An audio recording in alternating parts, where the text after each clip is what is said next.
Hello friends, welcome to UPSC Wala. This is Sonia Ahuja and today we are going to talk about fiscal policy. Indian economy की book series का ये 8th chapter है, so let's get started. कौन कौन से topic आज हम पढ़ेंगे? ऑब्जेक्टिव ऑफ फिस्कल पॉलिसी, कितने टाइप्स होते हैं, क्या रोल है बिजनेस साइकिल का, फिस्कल पॉलिसी और मॉनेटरी पॉलिसी में क्या फ़र्क होता है, FRBM एक्ट जो 2003 में आया था उसके बारे में, डेट वर्सेस डेफिसिट फाइनेंसिंग कैसे होती है और फिस्कल काउंसिल क्या होती है, ये सारे टॉपिक आज हम कवर करने वाले हैं. So let's get started. Before we start I just want to tell you कि अगर मेरी आवाज़ ठीक से नहीं आ रही है या अटक रही है तो that's because I have a little bit of cold. So I want to apologise in the starting कि अगर आवाज़ थोड़ी सी ख़राब आ रही है तो I am really sorry about it. Now what is fiscal policy? ये वर्ड फिस्कल जो है इसका क्या मतलब होता है? फिस्कल पॉलिसी बेसिकली 3 चीज़ों में इस्तेमाल की जाती है: टैक्स, पब्लिक मनी या गवर्नमेंट स्पेंडिंग. जब भी आपको फिस्कल शब्द दिखता है कहीं पे भी तो आप समझना ना कि इनमें से किसी एक चीज़ के बारे में बात हो रही है. ठीक है, पब्लिक मनी या फिर जो टैक्स दिया जाता है गवर्नमेंट को या गवर्नमेंट जो पैसा इकट्ठा करके खर्चा करती है उससे रिलेटेड कोई भी बात होती है तो उसे फिस्कल कहा जाता है. तो फिस्कल ईयर मतलब जब वो साल जिसमें हम गवर्नमेंट की ये वाली सारी जो चीज़ें हैं इसको नोटिस करते हैं वो फिस्कल ईयर हुआ. ठीक है, उसके अलावा मान लो कि फिस्कल पॉलिसी है, फिस्कल डेफिसिट है. ठीक है, ऑल ऑफ दीज वर्ड्स जब भी आते हैं तो वो इनमें से किसी एक चीज़ के बारे में बात कर रहे होते हैं या ऑल ऑफ देम टुगेदर इसकी बात की जा रही होती है. अब फिस्कल पॉलिसी बेसिकली क्या होती है? ये एक तरीके से बोल सकते हो कि कंट्रोलर होता है गेम का. वैसे मान लो कि इकोनॉमी एक गेम है. ठीक है, तो fiscal policy is one of the buttons on the controller. Okay, through which government basically क्या करती है, कुछ एडजस्टमेंट्स कर सकती है उन गवर्नमेंट की स्पेंडिंग और टैक्स में. उसके कुछ इफेक्ट होते हैं और उससे कुछ एम पूरा होता है. जैसे अब हम बेसिकली समझने की कोशिश करेंगे, जैसे एक जेसीबी है. ठीक है, जेसीबी पता है हमको, आज बीच में आज इंटरनेट पे क्रेज हुआ था कि लोगों को जेसीबी का काम करते हुए देखना बहुत पसंद है और मैं उसमें से एक हूँ. बाय द वे मुझे बहुत मजा आता है देखने में क्या हो रहा है, पता नहीं क्यों, जस्ट बस वो खोद रही है पर मुझे देखना है. खैर, जेसीबी में क्या होते हैं, 2 पार्ट्स होते हैं. एक होता है जो जहाँ पे ड्राइवर बैठा रहता है उसके नीचे पूरा इंजन होता है जिससे गाड़ी चलती है ना, उसके नीचे टायर्स होते हैं. और एक वो स्टैंड होता है, जब अगर गाड़ी को एक जगह पोजीशन करना होता है तो वो स्टैंड निकल के आता है, गाड़ी एक जगह पोजीशन हो जाती है. ठीक है, दैट्स वन मैकेनिज्म. एंड दूसरा मैकेनिज्म क्या होता है, जो आगे क्लॉ और पीछे की तरफ जो क्लॉ होते हैं उसका मैकेनिज्म होता है. तो मान लो कि जो कंस्ट्रक्शन साइट है वो इकोनॉमी है. ठीक है, और जेसीबी जो है उसके अंदर बैठी है गवर्नमेंट और आरबीआई. ठीक है, आरबीआई और जो वो बैठी है. और बेसिकली ना आरबीआई का काम है कि जो जेसीबी का जो हैंडल है पीछे वाला आगे वाला उसको कैसे मूव करना, ये मॉनेटरी पॉलिसी है, ये आरबीआई के हाथ में. और ये जेसीबी को किस जगह लेके जाना, कहाँ रोकना, कैसे चलाना, आगे पीछे करना, कैसे उसको स्टैंड करना, ये वाला कंट्रोलिंग जो है ना ये गवर्नमेंट के हाथ में और इसे फिस्कल पॉलिसी कहा जाता है. That is the best way to understand. एक मेरे ख्याल से ये समझना कि फिस्कल पॉलिसी और मॉनेटरी पॉलिसी क्या होती है. सेम ही मैकेनिज्म है, आपस में जुड़ा हुआ, लेकिन एक ही मशीनरी का पार्ट है लेकिन अलग अलग फंक्शन है. ओके, तो फिस्कल पॉलिसी में बेसिकली क्या गोल होता है, क्या मेन काम होते हैं फिस्कल पॉलिसी के? एक तो सबसे पहले कि कैसे बिजनेस साइकिल. ठीक है, बिजनेस साइकिल क्या होता है, जहां से चीजें प्रोड्यूस होती है, फिर मार्केट में आती है, सेल होती है और फिर उसका पैसा जो घूमता है जिससे इकोनॉमी चलती है उसको बिजनेस साइकिल बोलते हैं. तो एक मेन काम होता है फिस्कल पॉलिसी का. गवर्नमेंट क्या करती है बेसिकली कि इकोनॉमिक ग्रोथ स्टेबल हो और बिजनेस साइकिल स्टेबल हो, ये एक काम होता है. और ये काम किया जाता है फिस्कल पॉलिसी के साथ. ठीक है, उसको मैनिपुलेट करके हाई लेवल ऑफ एम्प्लॉयमेंट रहे, लोगों को रोजगार मिलता रहे, इन्फ्लेशन ना हो इकोनॉमी में ज़्यादा, इक्वल वेल्थ डिस्ट्रीब्यूशन हो, ऐसा ना हो कि कुछ लोग बहुत ज़्यादा अमीर हो जाएं, कुछ लोग बहुत ज़्यादा गरीब हो जाएं, सबके पास बराबर पैसा आए. और जो लोग के पास ज़रूरत, जो किसी कारण से लोग बदहाल हो चुके हैं, चाहे फिर वो गरीबी से हो, बीमारी से हो या कोई सोशल रीज़न के कारण हो, उनको अगर कोई वेलफेयर की ज़रूरत है, कोई सब्सिडी की ज़रूरत है, इनकम की सपोर्ट की, हेल्थ और एजुकेशन में, वो सपोर्ट करने के लिए सरकार जो है फिस्कल पॉलिसी का इस्तेमाल करती है, ठीक है। Priority among these objectives very. अब इसमें से ये तो सारे काम जो है इस सब में फिस्कल पॉलिसी का इस्तेमाल करके, फिस्कल पॉलिसी क्या है? कंट्रोलर गेम का। तो इस कंट्रोलर को का इस्तेमाल करके जो है गवर्नमेंट ये सब चीजें, ये सब गेम खेल सकती है। और इनमें से कौन सा गेम खेलेगी ये डिपेंड करता है कि क्या जरूरी है, ठीक है, क्या हो रहा है सोसाइटी में, क्या प्रॉब्लम हो रही है और क्या सॉल्व करने की जरूरत है।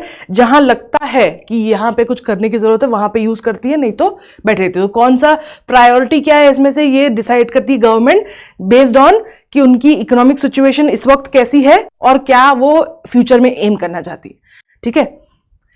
Move on to what are the types of fiscal policies. कितने प्रकार की होती है? तो दो तरीके की होती है, expansionary fiscal policy and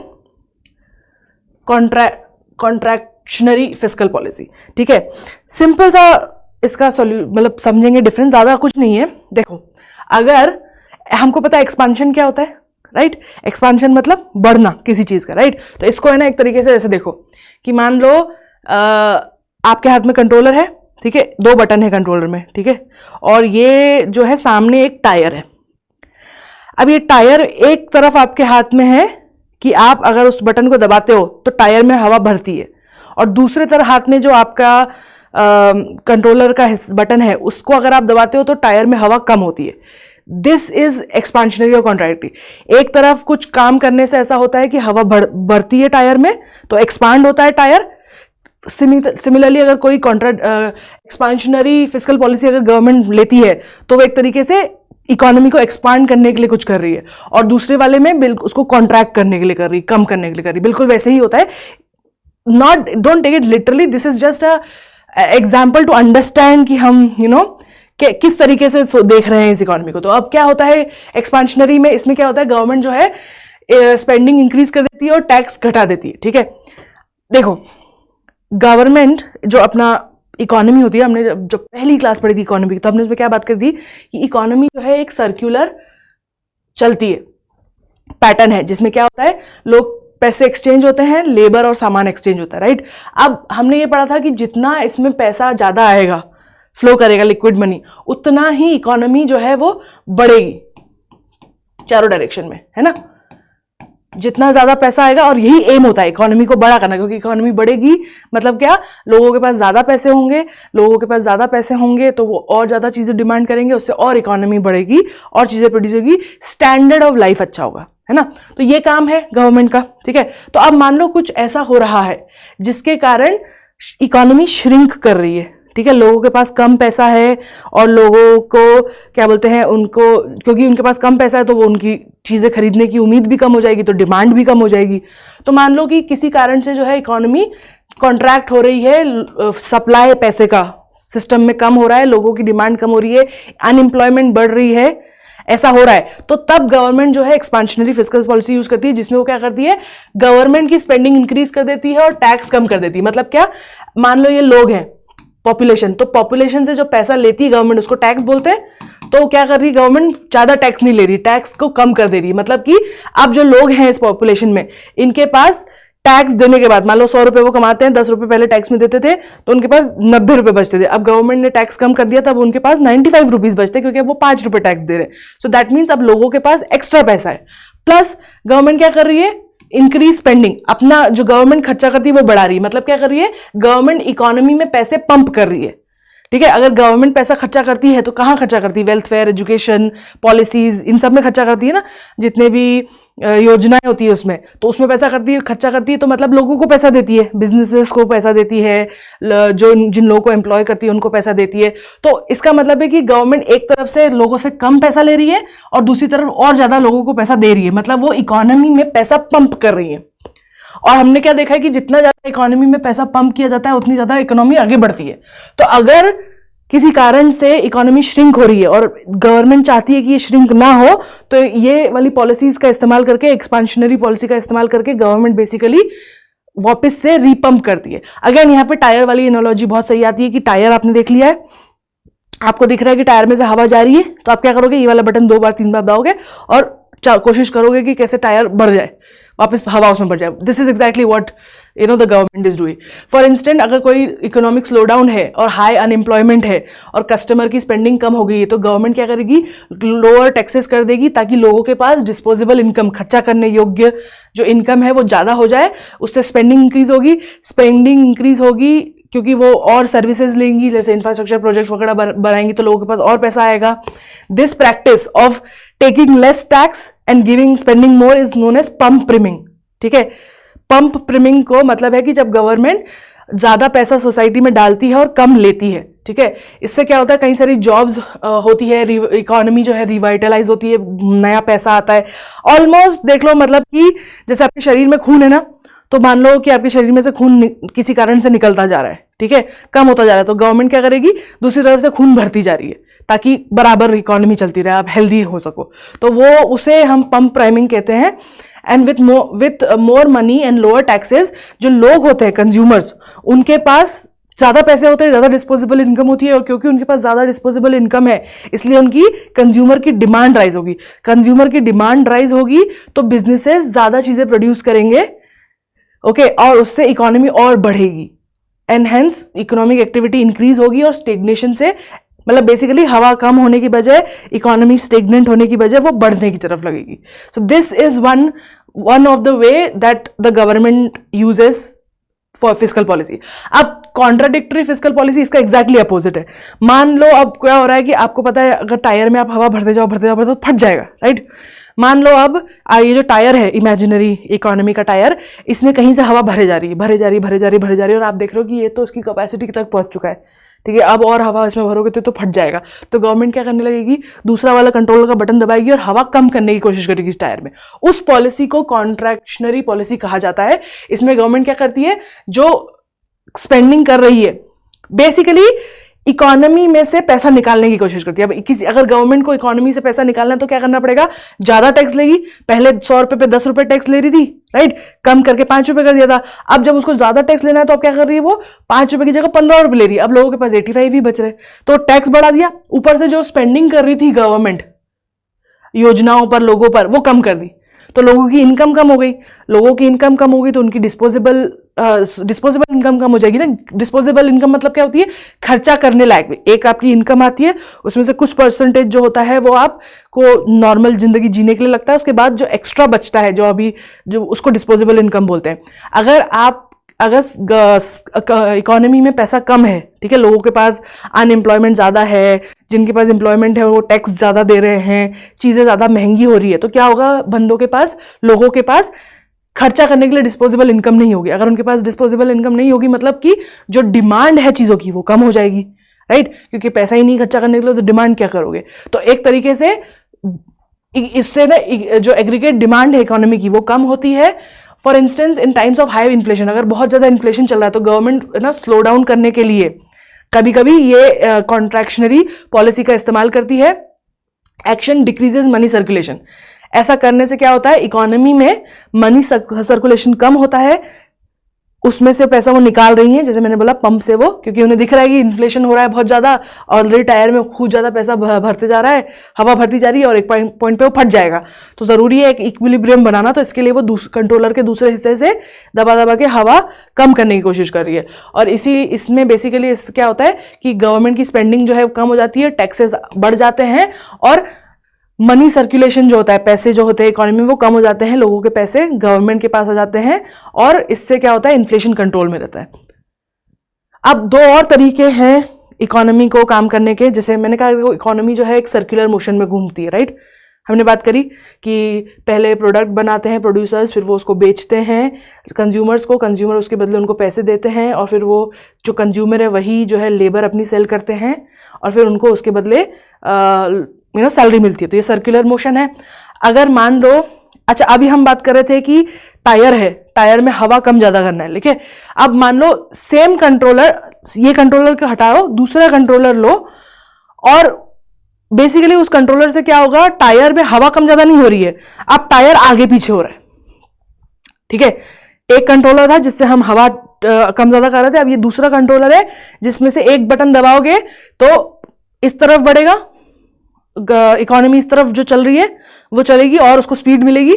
economy continuously चल रही है, मतलब ये टायर कंटिन्यूसली चल रहा है, ठीक है।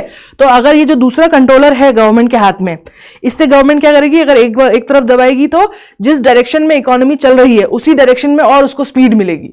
और दूसरा इज लाइक ब्रेक, कि उसमें अगर ये वाला बटन दबाया तो क्या होगा, ये इस डायरेक्शन में जो मूव कर रही है थोड़ा सा स्लो कर देगी उसको और इकोनॉमी स्लो मूव करेगी। दैट्स द सॉर्ट ऑफ, एक तरीके से हम इमेजिन करने की कोशिश कर रहे हैं अगर हम इकोनॉमी और गवर्नमेंट को एक इंसान माने तो, ठीक है।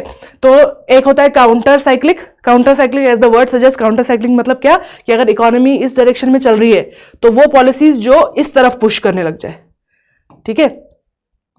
इस तरफ चल रही है इकोनॉमी तो जो पॉलिसीज उसको दूसरे डायरेक्शन में, तो उससे क्या होगा, स्लो हो जाएगी इकोनॉमी, तो उन्हें हम काउंटर साइक्लिक पॉलिसीज बोलते हैं। ये यूजुअली क्या होता है, अलग अलग तरीके से डिपेंड ऑन ये यहाँ पे इकोनॉमी में क्या हो रहा है, अलग अलग तरीके से इसको यूज किया जाता है। अगर मान लो कि बूम है, सडन बूम आया है, तो अगर गवर्नमेंट को, मतलब बूम मतलब क्या होता है कि बहुत सारा सडन पैसा आया है, सडनली इकोनॉमी बहुत तेज चल रही है, तो गवर्नमेंट क्या करेगी, अपने एक्सपेंडिचर काट देगी, टैक्सेस कम कर देगी। उससे क्या होगा, ये जो बूम है ये स्लो हो जाएगा। तो ये टायर बहुत फास्ट चल रहा है, इसका काउंटर फिस्कल पॉलिसी लगाई, ब्रेक लगाया, तो वो जो है टायर जितनी तेजी से घूम रहा था अब थोड़ा सा स्लो हो जाएगा।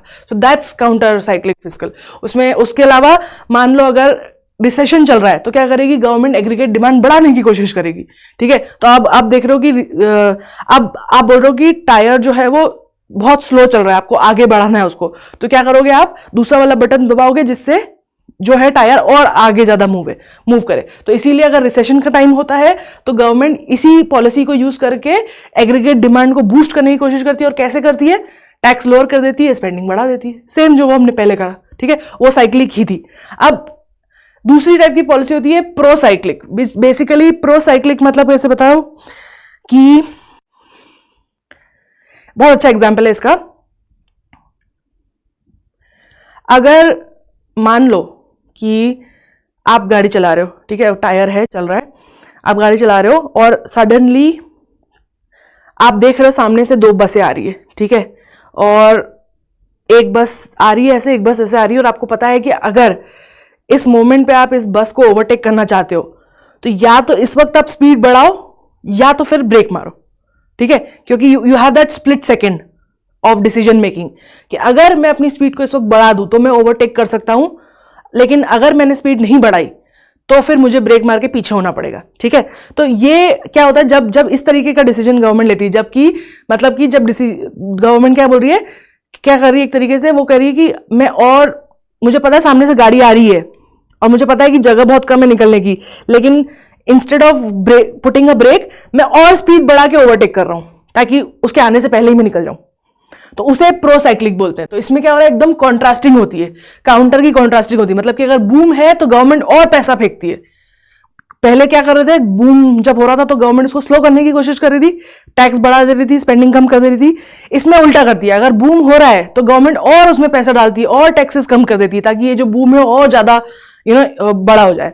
और अगर उल्टा होता है, मतलब कि मान लो कि रिसेशन आ रहा है तो गवर्नमेंट क्या करती है, और टैक्सेस बढ़ा देती है और रिसेशन को पुश करती है कि और स्लो डाउन हो जाए, ठीक है। तो एक तरीके से ये वो वाली सिचुएशन है कि अब मैं यहाँ पे ब्रेक लगा के पीछे हो जाऊं या तो फिर मैं अपनी स्पीड बढ़ा के आगे चले जाऊं, ठीक है। और इसको प्रो साइक्लिक इसलिए बोला जाता है क्योंकि एक तरीके से आप वो जहां पे आपको टेक्निकली स्पीड कम करनी चाहिए वहां आप उल्टा कर रहे हो, आप कर रहे हो कोशिश कि मैं कैसे स्पीड को इतना बढ़ा दूं कि मैं आगे निकल जाऊं। तो ये पॉलिसीज जो है ना यूजुअली गवर्नमेंट तब यूज करती है जब वो कोई एम की तरफ बढ़ रही हो कि मुझे पता है कि मुझे 2030 तक यहाँ पर लेके आनी है अपनी इकोनॉमी, राइट। तो उसके लिए यूज करती है। मान लो पिक्यूलर सिचुएशन है कि वॉर आ गई है, ठीक है, तो रिसेशन के कारण और रिसेशन की जरूरत पड़ रही है, लाइक रिसेशन चल रहा है लेकिन फिर भी टैक्स की ज्यादा जरूरत है। तो यूजुअली प्रो साइक्लिक जो पॉलिसीज होती है ना वो अच्छी नहीं मानी जाती क्योंकि उससे बहुत इंस्टेबिलिटी आती है, ठीक है। आप आराम से सोच सकते हो ना कि ज्यादातर आप क्या प्रेफर करोगे, अगर ऐसी सिचुएशन है, अगर आप कार चला रहे हो, दो ट्रक है आगे, तो आप क्या करोगे, दुर्घटना से देर भली, राइट, तो आप स्लो करके पीछे हो जाओगे। That's what most of the people do because they don't want to take risk, है ना, क्योंकि इट्स रिस्की, एक्सीडेंट हो जाता है। तो एक तरीके से गवर्नमेंट अगर वो वाला चीज करती है कि और स्पीड बढ़ा के ओवरटेक करती है तो वो एक रिस्की मनूवर है। उसमें बहुत बेनिफिट भी हो सकता है और बहुत बड़ा लॉस भी हो सकता है। बहुत बेनिफिट हो सकता है कि आप एक्चुअली आगे निकल जाओ, और बहुत बड़ा लॉस हो सकता है कि आपका एक्सीडेंट हो जाए। तो यूजुअली प्रो साइक्लिक पॉलिसी जो है इसको अच्छा नहीं माना जाता है, बिकॉज ये रिस्की होती है और इससे ना इकोनॉमी में इंस्टेबिलिटी आती है। और बेसिकली गवर्नमेंट क्या करती है, अगर बूम होता है तो और इंक्रीज कर देती है स्पेंडिंग और टैक्स को नहीं बढ़ाती है, और जिससे कि इकोनॉमी डिस्टेबलाइज हो सकती है। और कन्वर्सली अगर रिसेशन है तो गवर्नमेंट क्या करती है, और पैसे खर्चा करना कम कर देती है और टैक्सेस को बढ़ा देती है, जिससे कि रिसेशन और स्ट्रांग हो जाता है। उसके बाद जो है ना इकोनॉमिक स्लो डाउन और स्लो डाउन, मतलब ऑलरेडी स्लो है इकोनॉमी और स्लो डाउन कर देती है। इकोनॉमिक सर्वे 2016-17 के में एक बात हुई थी कि इंडिया की जो फिस्कल स्टैंस है वो थोड़ा हाई डेफिसिट की तरफ चलता है।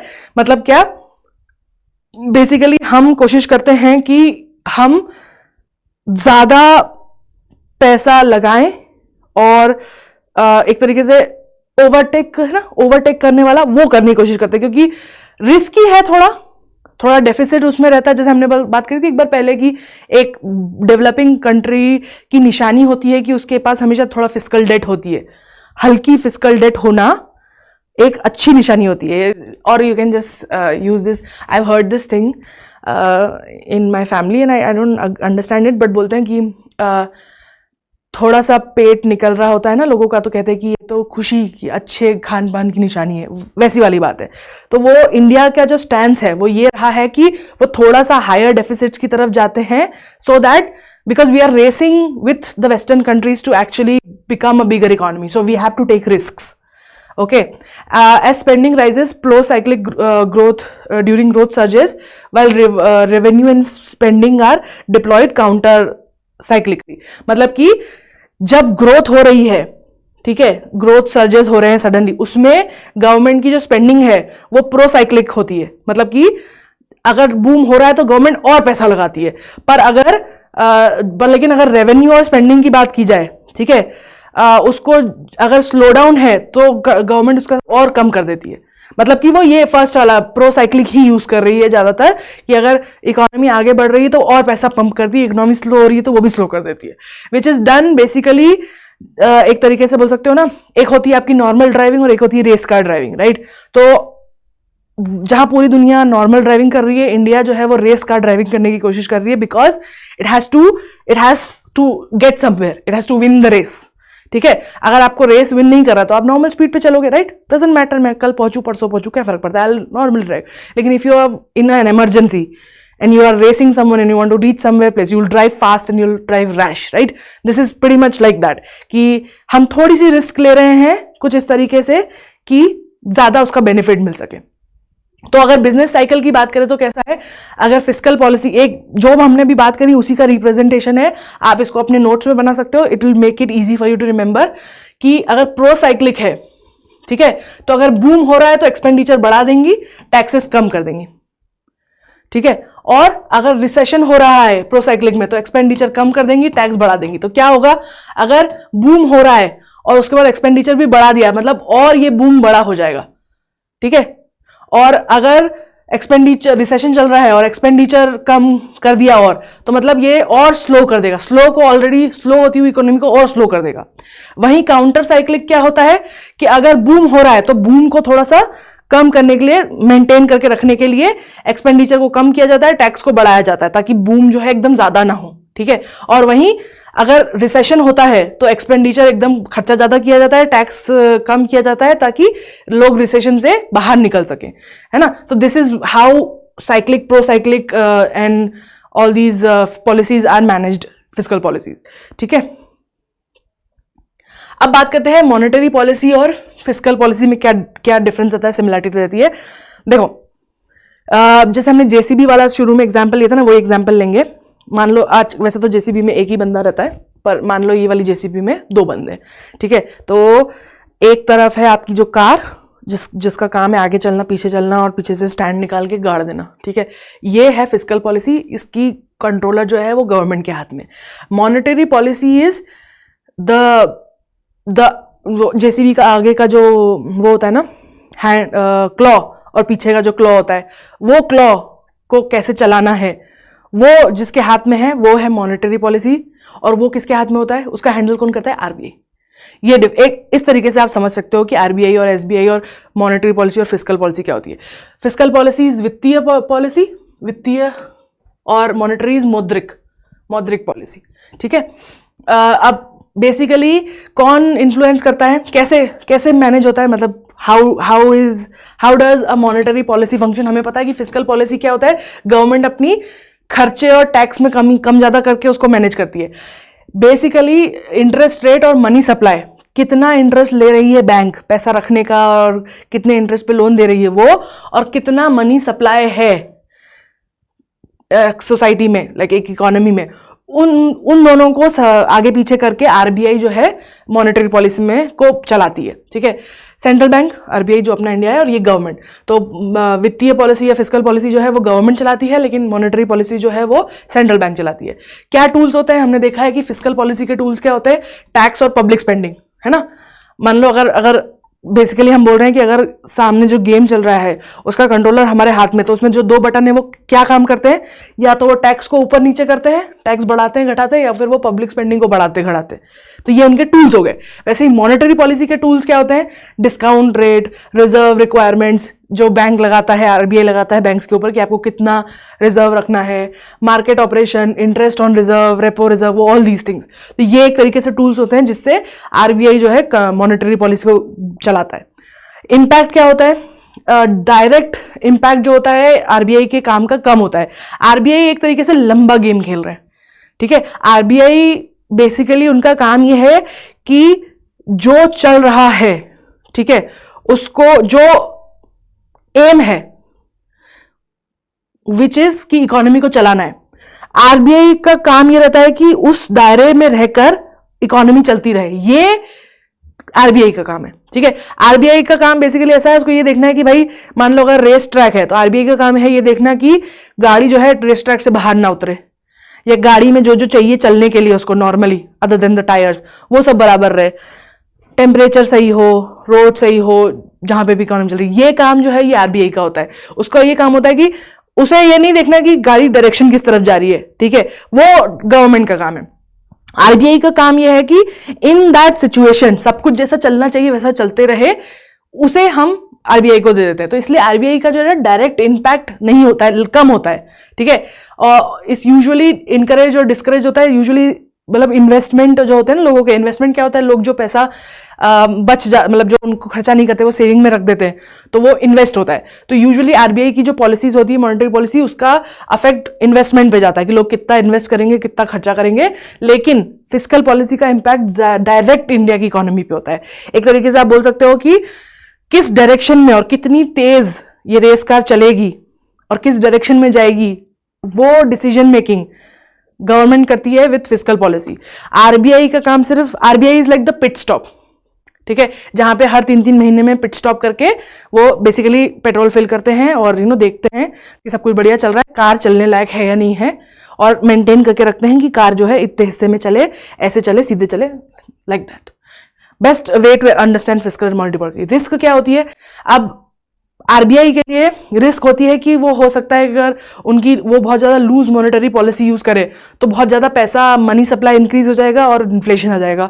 और फिस्कल पॉलिसी के साथ रिस्क क्या होती है कि गवर्नमेंट जो है अननेसेसरीली बहुत सारे फंड बोरो करके कंट्री के ऊपर डेट बर्डन बढ़ा सकती है। रिस्क मतलब क्या कि क्या इनके काम नहीं करने से, रिस्क मतलब क्या कि अगर ये दोनों ठीक से काम नहीं करते हैं तो उससे क्या होगा, ठीक है। अगर फिस्कल पॉलिसी ठीक से नहीं चला रही है गवर्नमेंट तो क्या होगा, गवर्नमेंट के ऊपर बहुत ज्यादा डेट हो जाएगी, गवर्नमेंट बहुत ज्यादा गरीबी में चली जाएगी, क्योंकि पैसा लेना देना जो करना है वही तो उसका काम है, राइट, इनकम और एक्सपेंडिचर। और अगर वो ठीक से नहीं संभाला तो गवर्नमेंट के ऊपर बहुत ज्यादा फिस्कल डेफिसिट आ जाएगा, है ना, कि पैसा कम आ रहा है, खर्चा ज्यादा हो रहा है। और दूसरा जो ये मॉनेटरी पॉलिसी है जो आरबीआई संभाल रही है, अगर आरबीआई इसको ठीक से नहीं संभालेगी तो क्या होगा, अगर आरबीआई ने इसको ठीक से नहीं संभाला तो सडनली बहुत सारा पैसा हो जाएगा इकोनॉमी में, मनी सप्लाई बढ़ जाएगा और उसके कारण पैसे की वैल्यू गिर जाएगी, एंड उसके कारण क्या होगा, एक्सेसिव सप्लाई होगा एंड मनी की वैल्यू गिर जाएगी, तो फिर इन्फ्लेशन होगा। तो इसीलिए ये खतरा है इनका अगर ये ठीक से काम नहीं करते तो। पॉलिटिकल इन्फ्लुएंस, कि कितना इन्फ्लुएंस होता है इन मैटर्स पर, उसका मतलब देश के पॉलिटिकल एस्पेक्ट का, कि भाई अगर बीजेपी इस वक्त है तो उसका कितना कंट्रोल है फिस्कल पॉलिसी पे, मॉनेटरी पॉलिसी पे, और मतलब पहले जब कांग्रेस लीडिंग में थी तब उनका कितना था। तो फिस्कल पॉलिसी पूरी उसके ऊपर सारा जो है इन्फ्लुएंस गवर्निंग पॉलिटिकल पार्टी का होता है, ठीक है, कि क्योंकि वही बजट निकालती है, राइट। तो बजट में डिसाइड होता है कि भाई कितना पैसा कहाँ पे खर्चा किया जाएगा, राइट। कि जैसे I mean I don't still understand it, but एक मैसेज होता है पॉलिटिकल। जैसे अब आप कहीं फॉरेन कंट्रीज में जाओगे ना, स्वीडन, नॉर्डिक कंट्रीज में, तो वहाँ पर फीमेल हाइजीन के जो प्रोडक्ट्स होते हैं ना, सैनिटरी मैप, पैड्स, टेम्पॉन्स, वो usually comes under the products that are freely available without anything. Cheap price होता है, इजीली अवेलेबल होता है। पर इंडिया में उसके ऊपर लग्जरी टैक्स लगता है, क्योंकि apparently I have a luxury of getting periods. तो ये जो डिफरेंस है ना, ये आइडियोलॉजी में डिफरेंस, ये पॉलिटिकली आता है। अब जैसे आप अमेरिका और इंडिया को देख लो, अमेरिका इंडिया भी छोड़ो, इंडिया में तो फिर भी दोनों ही है, पब्लिक प्राइवेट दोनों ही है। लेकिन आप ब्रिटेन और यूएस देखो, ब्रिटेन में सेंट्रलाइज्ड हेल्थ सिस्टम है, ठीक है। वहां पे जितना भी हेल्थ केयर है वो सेंट्रलाइज्ड है, गवर्नमेंट उसको पे करती है, सबके लिए वो फ्री है। उसके बदले लोग जो है बहुत हेफ्टी इंश्योरेंस देते हैं, मतलब हर साल टैक्स में। वहीं अमेरिका में टैक्स नहीं दिया जाता है ज्यादा, लेकिन people have to buy their own insurance, and वहां पे हेल्थ केयर बहुत एक्सपेंसिव है। तो अब बेसिकली ये सब जो दो डिफरेंस है, दोनों ही सेम गवर्नमेंट है, पर फिर क्यों इतना डिफरेंस है? Because political ideology. ब्रिटेन में स्टेट वेलफेयर का बहुत इंपॉर्टेंस है, तो इसलिए स्टेट को ऐसा लगता है कि उसकी जिम्मेदारी है कि वो लोगों को स्वस्थ रखे और एजुकेशन दे। Where is America is about capitalism. तो वहां पे द वन हु, मतलब it's each on their own, that's the ideology that America follows, कि हर कोई अपना अपना ही देख सकता है। तो उनकी पॉलिटिकल आइडियोलॉजी ऐसी है, इसलिए उनकी इकोनॉमिक पॉलिसी ऐसी है, इसलिए उनकी सिचुएशन ऐसी है, ठीक है। सेम गोज इन ब्रिटेन, क्योंकि उनकी पॉलिटिकल आइडियोलॉजी ऐसी है, इसलिए उनकी फिस्कल पॉलिसी ऐसी है, इसलिए उनके यहाँ सिचुएशन ऐसी है। And same goes for India. तो अगर इंडिया की इस वक्त जो फिस्कल पॉलिसी है कि गवर्नमेंट पैसा कहाँ खर्चा कर रही है, कौन से बूथ लगा रही है, फोटो बूथ, या कहाँ पे कौन से रोड बना रही है, कौन से राजस्थान में अभी रिसेंटली न्यूज़ आई थी कि राजस्थान में 450 रुपये का टंकी देने का वादा किया है, और फिर बाद में जाके पार्लियामेंट में बोला है कि हमने तो ऐसी कोई पॉलिसी नहीं निकाली। तो ये करना, या फिर बहुत सारी चीज़ें जो जहाँ पे भी गवर्नमेंट सरकार पैसा खर्चा कर रही है, बेसिकली जो उनको लगता है यूजफुल है या नहीं है, ठीक है। तो वो सब आप इस वक्त सरकार के ऊपर डाल सकते हो कि अगर आपको लगता है कि उन्होंने हेल्थ केयर में ठीक से पैसा नहीं खर्चा किया है, तो वो सरकार का प्रॉब्लम है, क्योंकि गवर्निंग सरकार जो है वो फिस्कल पॉलिसी कंट्रोल करती है।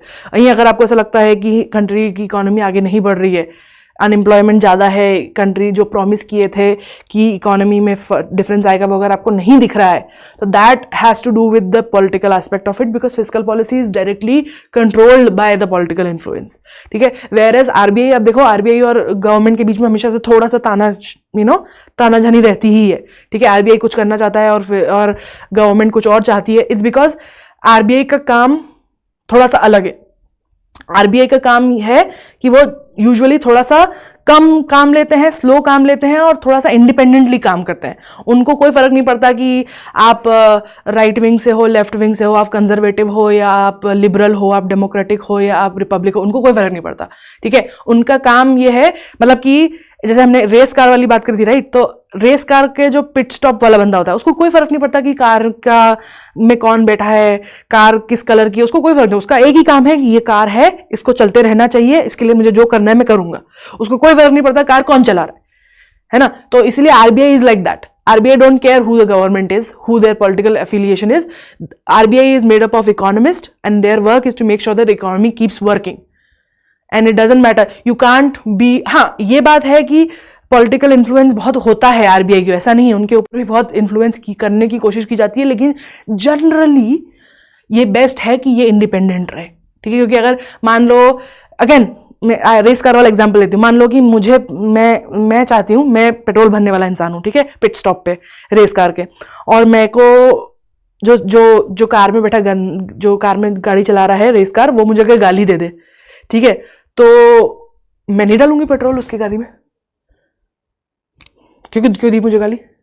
लेकिन ये अफिलिएशन नहीं होना चाहिए, ठीक है। मेरा काम का गाड़ी में कौन बैठा है उससे फर्क नहीं पड़ना चाहिए।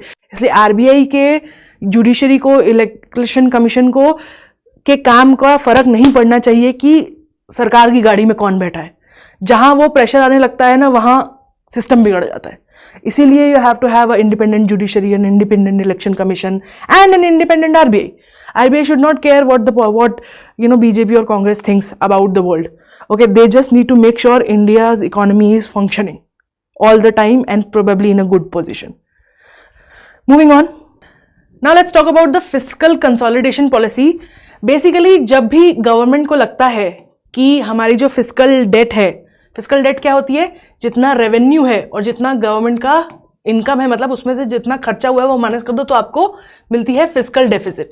कितनी कमी है पैसों की गवर्नमेंट के पास, ठीक है। तो जब भी गवर्नमेंट को अपना फिस्कल डेफिसिट को कम करना होता है, तब वो जो पॉलिसी लगाती है उन्हें फिस्कल कंसोलिडेशन पॉलिसी कहा जाता है। उसमें यूजुअली गवर्नमेंट क्या करती है?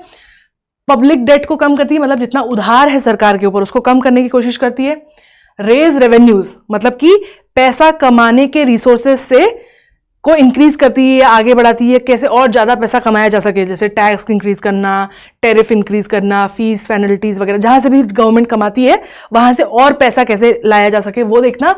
और तीसरा कि जो वेस्टफुल एक्सपेंडिचर है, मतलब कि ऐसा खर्चा जिसका जो हमने करा था ये सोच के कि इससे फायदा होगा पर उससे फायदा नहीं हो रहा है, कोई ऐसा एंडेवर है, कोई ऐसी पीएसयू है जो हमने सोचा था कि बहुत ज्यादा कमा के देगी पर नहीं दे रही है कमा के, और या जो हम एक्सपेंडिचर कर रहे हैं उसका कोई फायदा नहीं हो रहा है, वेस्टफुल है वो, तो उसको काटना। ये तीनों करके बेसिकली जब गवर्नमेंट फिस्कल डेफिसिट को कम करने की कोशिश करती है उस पॉलिसी को फिस्कल कंसोलिडेशन पॉलिसी कहा जाता है, ठीक है। अगर इसको आम भाषा में आपको समझना है तो मान लो कि आपकी सैलरी आई है, आपके पास क्रेडिट कार्ड है और आपको पैसे भरने हैं, बिल वगैरह।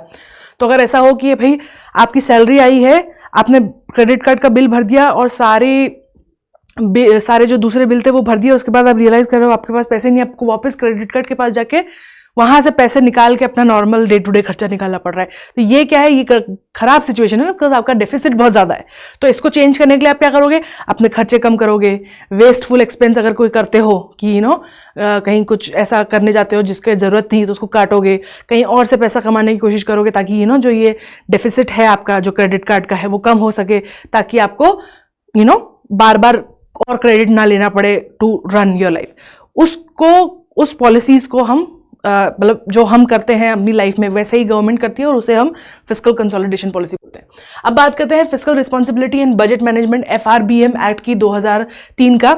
ये उस वक्त के finance minister mister Yashwant Sinha ने बिल लाया था पार्लियामेंट में कि उन्होंने कहा था कि भाई इंडिया की जो फिस्कल हेल्थ है वो बहुत खराब है, ठीक है। तो उन्होंने बोला कि इंडिया जो है इस वक्त बहुत डिटोरिएटिंग फिस्कल सिचुएशन में है और उनका जो टोटल डेफिसिट है वो 6% है, मतलब GDP यानी जितना उन्होंने कमाया है उसका 6% इतना वो उधार में है, अभी उतना डेफिसिट में है, मतलब, ठीक है। तो ये बोला उन्होंने। तो उसके बाद क्या हुआ? एक प्रपोजल आया लेजिस्लेचर में कि भाई एक वो बनाओ, कुछ करो डेफिसिट को कंट्रोल करने के लिए। क्या करो? तो इंडियन गवर्नमेंट ने जो है एक कमिटी बनाई 2000 में, चेयर्ड बाय ES शर्मा, ठीक है। और उन्होंने ना एक रिकमेंड किया लीगल ड्राफ्ट लेजिस्लेशन, ताकि जिससे फिस्कल प्रूडेंस, मतलब कि प्रूडेंस मतलब क्या होता है? समझदारी से काम करने को बोलते हैं, रिस्पॉन्सिबिलिटी। बेसिकली ये जो कमिटी बनाई इसका ये काम था कि आप रिकमेंड करो कि किस तरीके से हम अपनी फिस्कल पॉलिसी चला सकते हैं इस तरीके से कि हम रिस्पॉन्सिबल रहें और हमारी ज्यादा डेट ना हो, ठीक है, ज्यादा डेफिसिट ना हो। तो कमिटी के रिकमेंडेशन के ऊपर गवर्नमेंट ने FRBM एक्ट 2003 में लॉन्च किया था और जो जुलाई 2004 में फिर इनेक्ट हुआ था। अब क्या हो रहा है इसमें? मेन फंक्शन क्या है इसके?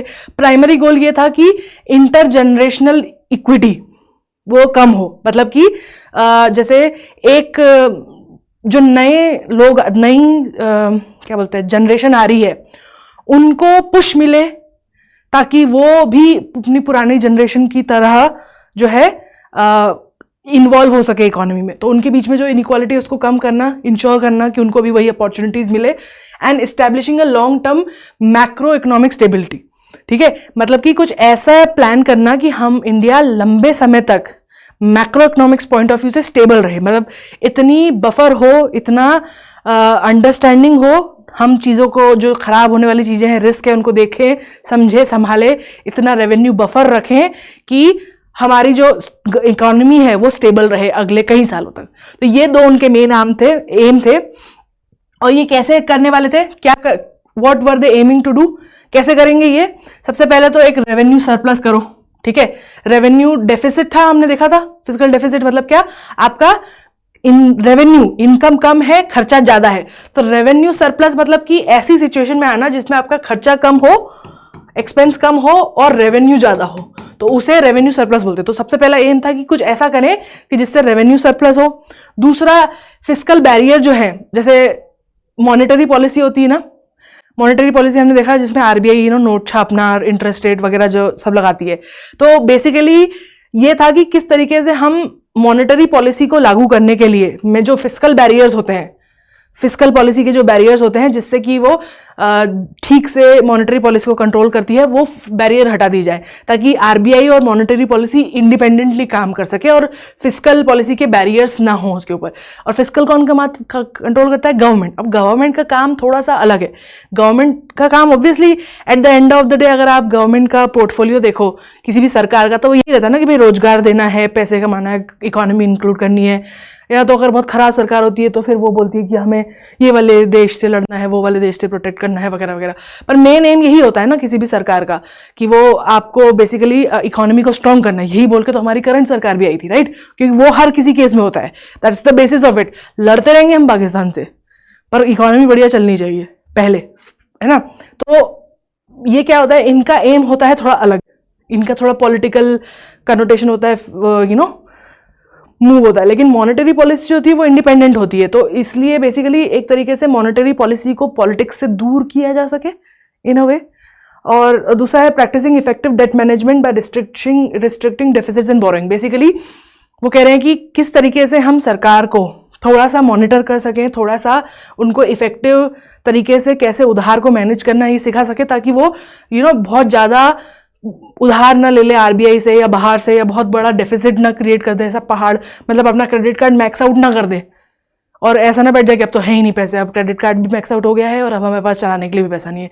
ये सिचुएशन ना हो, ये सब करना है। अब मेजर प्रोविजंस क्या थे? सबसे पहला ये था कि सेंट्रल गवर्नमेंट ने बोला कि सबसे पहले आप अपना जो फिस्कल डेफिसिट है उसको 3% रखोगे, ठीक है, 31 मार्च 2021 तक। पहले ये 2006 तक था, फिर उसके बाद आगे आया था, शुरू में ऐसा बोला था कि 2006 तक कोशिश करनी कि 3 के नीचे आ जाए, नहीं आया। फिर अब बोला है कि 31 मार्च 2021 तक क्या है, अभी भी नहीं आया बाय द वे। तो मेन एम क्या है, which is very difficult also, तो ये जो है ये आज भी एम है 2030 का कि फिस्कल डेफिसिट को 3 पॉइंट के नीचे लेके आना है। तो ये एम था। उसके अलावा ये भी बोला गया था कि कैसे जो जनरल गवर्नमेंट डेट है, जनरल गवर्नमेंट डेट क्या होती है? देखो,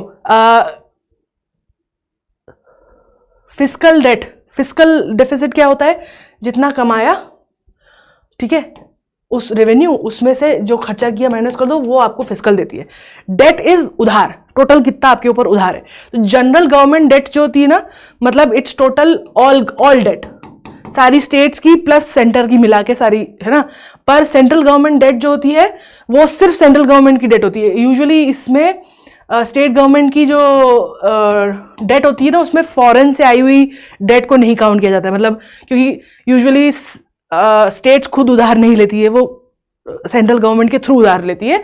तो जनरल गवर्नमेंट डेट जो होती है वो यूजुअली इंटरनल डेट होती है, और सेंट्रल गवर्नमेंट डेट जो होती है ना वो एक्सटर्नल डेट होती है। मतलब कि जब कोई स्टेट सरकार सेंट्रल गवर्नमेंट से या आरबीआई से या कोई पब्लिक बैंक से पैसे ले रहा है तो वो इधर आएगी, और अगर देश वर्ल्ड बैंक से ले रहा है तो वो इधर आएगी, सेटल्ड है, ठीक है। तो उन्होंने बोला कि सेंट्रल गवर्नमेंट को कोशिश करनी चाहिए कि उनकी जो जनरल गवर्नमेंट डेट है विच इज इंटरनल डेट, वो 60% तक जीडीपी से कम हो, और जो उनका गवर्नमेंट का टोटल उधार है बाहर से वो 40% जीडीपी के 40% से कम हो, ठीक है, by 31 March 2025। Again not happening.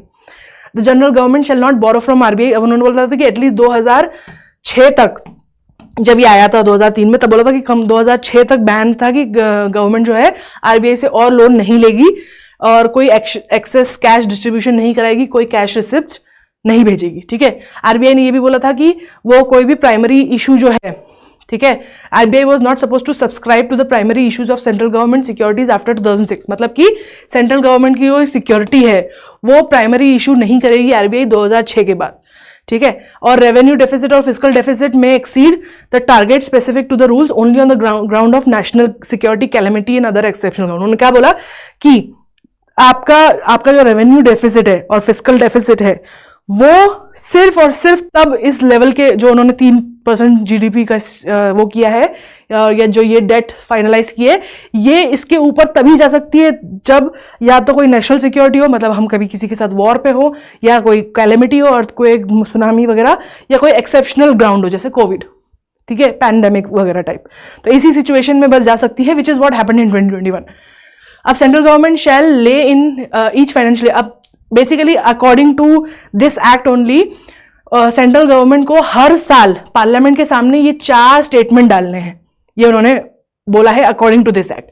उसमें से जो medium term fiscal policy statement है और medium term expenditure framework statement है, ये दोनों बेसिकली 3 साल के रोलिंग टारगेट, मतलब क्या कि बेसिकली 3 साल तक क्या वो करने वाले हैं और क्या उनकी अजम्पशन है कि अच्छा हमने अज्यूम किया कि यहाँ से पैसा आएगा, यहाँ से पैसा आएगा, यहाँ से पैसा आएगा, इतना इतना पैसा आएगा, और हमको पता है कि ये रिस्क है कि यहाँ पैसा जा सकता है, यहाँ पैसा कम हो सकता है। तो basically medium term fiscal statement में वो अगले 3 साल का एक रोलिंग प्लान देते हैं, साथ में सारे अजम्पशंस और टारगेट्स बताते हैं और रिस्क्स बताते हैं कि जो हो सकते हैं। और इसमें मीडियम टर्म एक्सपेंडिचर फ्रेमवर्क में भी सेम ही चीज है, but it is regarding government expenditure, government का खर्चा कि कितना वो अज्यूम कर रहे हैं। यहां पर ज्यादातर रेवेन्यू और की बात आती है और कि गवर्नमेंट की डेट या गवर्नमेंट के खर्चे की बात आती है। यहां पर सिर्फ यहाँ पे दोनों चीजें आती है, यहाँ पे सिर्फ गवर्नमेंट के खर्चे की बात आती है, ठीक है, कि अगले 3 साल में उन्होंने क्या सोच रखा है कि कितना उनका खर्चा होने वाला है,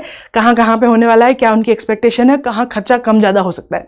उसके बाद फिस्कल पॉलिसी स्ट्रेटेजी स्टेटमेंट जो होता है ना, वो बेसिकली एक तरीके से ये स्टेटमेंट होता है, जैसे हर साल गवर्नमेंट ये देती है 4 स्टेटमेंट, राइट। तो इसके पिछले साल में गवर्नमेंट ने एक टारगेट दिया होगा कि ये ना मान लो कि 2021 में उन्होंने कुछ टारगेट दिया होगा according to medium term finance fiscal policy statement and medium term expenditure framework statement. इन दोनों में उन्होंने कुछ बोला होगा कि भाई 2022 में हम ये खर्चा करेंगे, ये करेंगे, राइट। तो फिस्कल पॉलिसी स्ट्रेटेजी स्टेटमेंट पता है क्या बताता है? वो ये बताता है कि उन्होंने जो अज्यूम किया था यहाँ पर और जो उन्होंने बोला था कि हम ये करने वाले हैं पॉलिसी में 2021 में, जब उन्होंने जो बोला था कि 2022 में हम ये करने वाले हैं, क्या वो कर रहे हैं, और अगर नहीं कर रहे हैं तो क्यों नहीं कर रहे, रैशनल दो कि भाई आपने बोला था कि हम XYZ पॉलिसी फॉलो करेंगे 2022, 23, 24 में, ये आपने 2021 में बोला था। तो अब 2022 के जो फिस्कल पॉलिसी स्ट्रेटेजी स्टेटमेंट है उसमें आप बताओगे कि अच्छा हमने ये बोला था 2020 में, ये बोला था 21 में, ये बोला था कि हम ये करेंगे, और अब हम फाइनली आपको बता रहे हैं कि हम क्या कर रहे हैं, और अगर हमने वो नहीं किया जो हमने बोला था तो वो क्यों नहीं किया, क्या सर्कमस्टांसेस बदल गए, क्यों हमें चेंज करना पड़ा, वो सब, और क्या आगे हम करने वाले, कैसी चल रही है स्ट्रेटेजी, वो इसमें बताया जाता है। और फिर macro economics framework statement, it's basically एक तरीके से आप बोल सकते हो पूरे देश की इकोनॉमी का एक report card, medical health care report card type होता है कि कैसे चल रही है, बाई खाते टाइप कि क्या चल रहा है। तो ये चारों जो स्टेटमेंट है ये हर साल जो है सेंट्रल गवर्नमेंट को हर फाइनेंशियल ईयर में एक बार पार्लियामेंट के सामने लेके आने पड़ते हैं। और इसके अलावा सेंटर के साथ साथ हर स्टेट की भी डेफिसिट लिमिट जो है वो 3% सेट कर दी गई है बाय लॉ। जैसे स्टेट की सेंटर की फिक्स है कि भाई 3% से ऊपर आपका जीडीपी से ज्यादा आपका डेफिसिट नहीं जाएगा, same goes for states also. तो हमने देखा था कि भाई ये लोग बोल रहे हैं कि 3% से नीचे होना चाहिए, पर आप अगर डाटा देखो तो 2014-15 में 4.1 था, 15-16 में 3.9, कम हो रहा है, 3.5 तक भी आ गया था, 2017-18 में भी 3.5 है, 2018-19 में भी 3.4 था, और लग रहा था कि they are going to reach their 3% target. लेकिन 19-20 और 20-21 में फिर कोविड हो गया and it went from 4.6 to 9.2, क्योंकि बिकॉज ऑफ पेंडेमिक गवर्नमेंट ज़्यादा पैसा खर्चा कर रही थी ऑन वेलफेयर, तो गवर्नमेंट का खर्चा ज़्यादा बढ़ गया तो डेफिसिट ज़्यादा हो गया। फिर उन्होंने उसके बाद जब कोविड ठीक हो गया, कम हो गया, तो कम हुआ है, 6.9 पे आया है, फिर लास्ट ईयर 6.4 पे आया है, एंड द एक्सपेक्टेशन इज कि slowly again it will come, but it will take some time for it to come to 3%. It's not that easy to come to it. So you see, अब this is contingency, समझ लो, ये जो है ये ठीक चल रहा था, कम करने की उनकी एम है, कम हो रहा था, लेकिन फिर सडनली कैलेमिटी हो गई तो बढ़ गया, अब वापस they are moving towards it. अब अगर कुछ और नहीं होता है, सो द एम इज की they should be able to go back to their 3% as early as possible. अब डेट की बात करें, डेट मतलब क्या होता है? उधार। तो article 292 of constitution government of India को अलाउ करता है कि वो पार्लियामेंट की स्पेसिफाई, अगर पार्लियामेंट स्पेसिफाई करती है कि गवर्नमेंट ऑफ इंडिया इन चीजों के लिए इतना पैसा उठा सकता है, तो according to this article of constitution government of India is allowed to borrow that much money only that is specified by parliament, अपनी मर्जी से नहीं। ठीक है, आर्टिकल 293 मैंडेट करता है कि जो स्टेट गवर्नमेंट है वो सिर्फ इंटरनल सोर्सेज से बोरो कर सकती है। ठीक है, मतलब कि अगर महाराष्ट्र को पैसे चाहिए तो महाराष्ट्र जाके ईयू से पैसे नहीं ले सकता, अमेरिका से, आईडीबीआई बैंक से या फिर वर्ल्ड बैंक से पैसे नहीं ले सकता। ठीक है, अगर महाराष्ट्र गवर्नमेंट को पैसे चाहिए तो वो सिर्फ या तो सेंट्रल गवर्नमेंट से ले सकता है, आरबीआई से ले सकता है, दूसरे स्टेट से ले सकता है, पब्लिक से ले सकता है, अपने ही रखे हुए अकाउंट में से निकाल सकता है, बट वो इंडिया के बाहर किसी से नहीं ले सकता।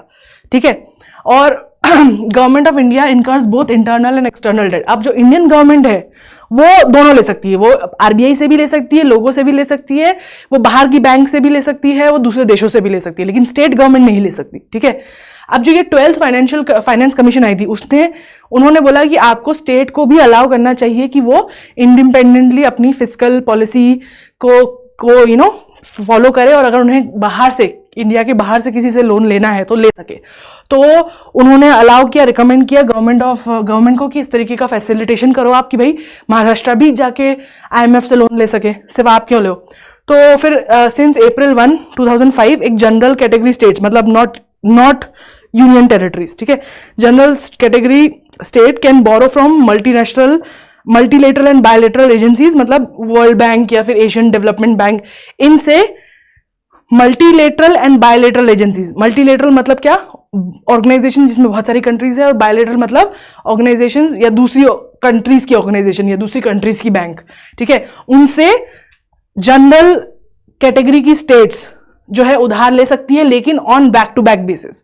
बैक टू बैक बेसिस मतलब मैं समझाती हूँ कैसे होता है, बहुत आसान है।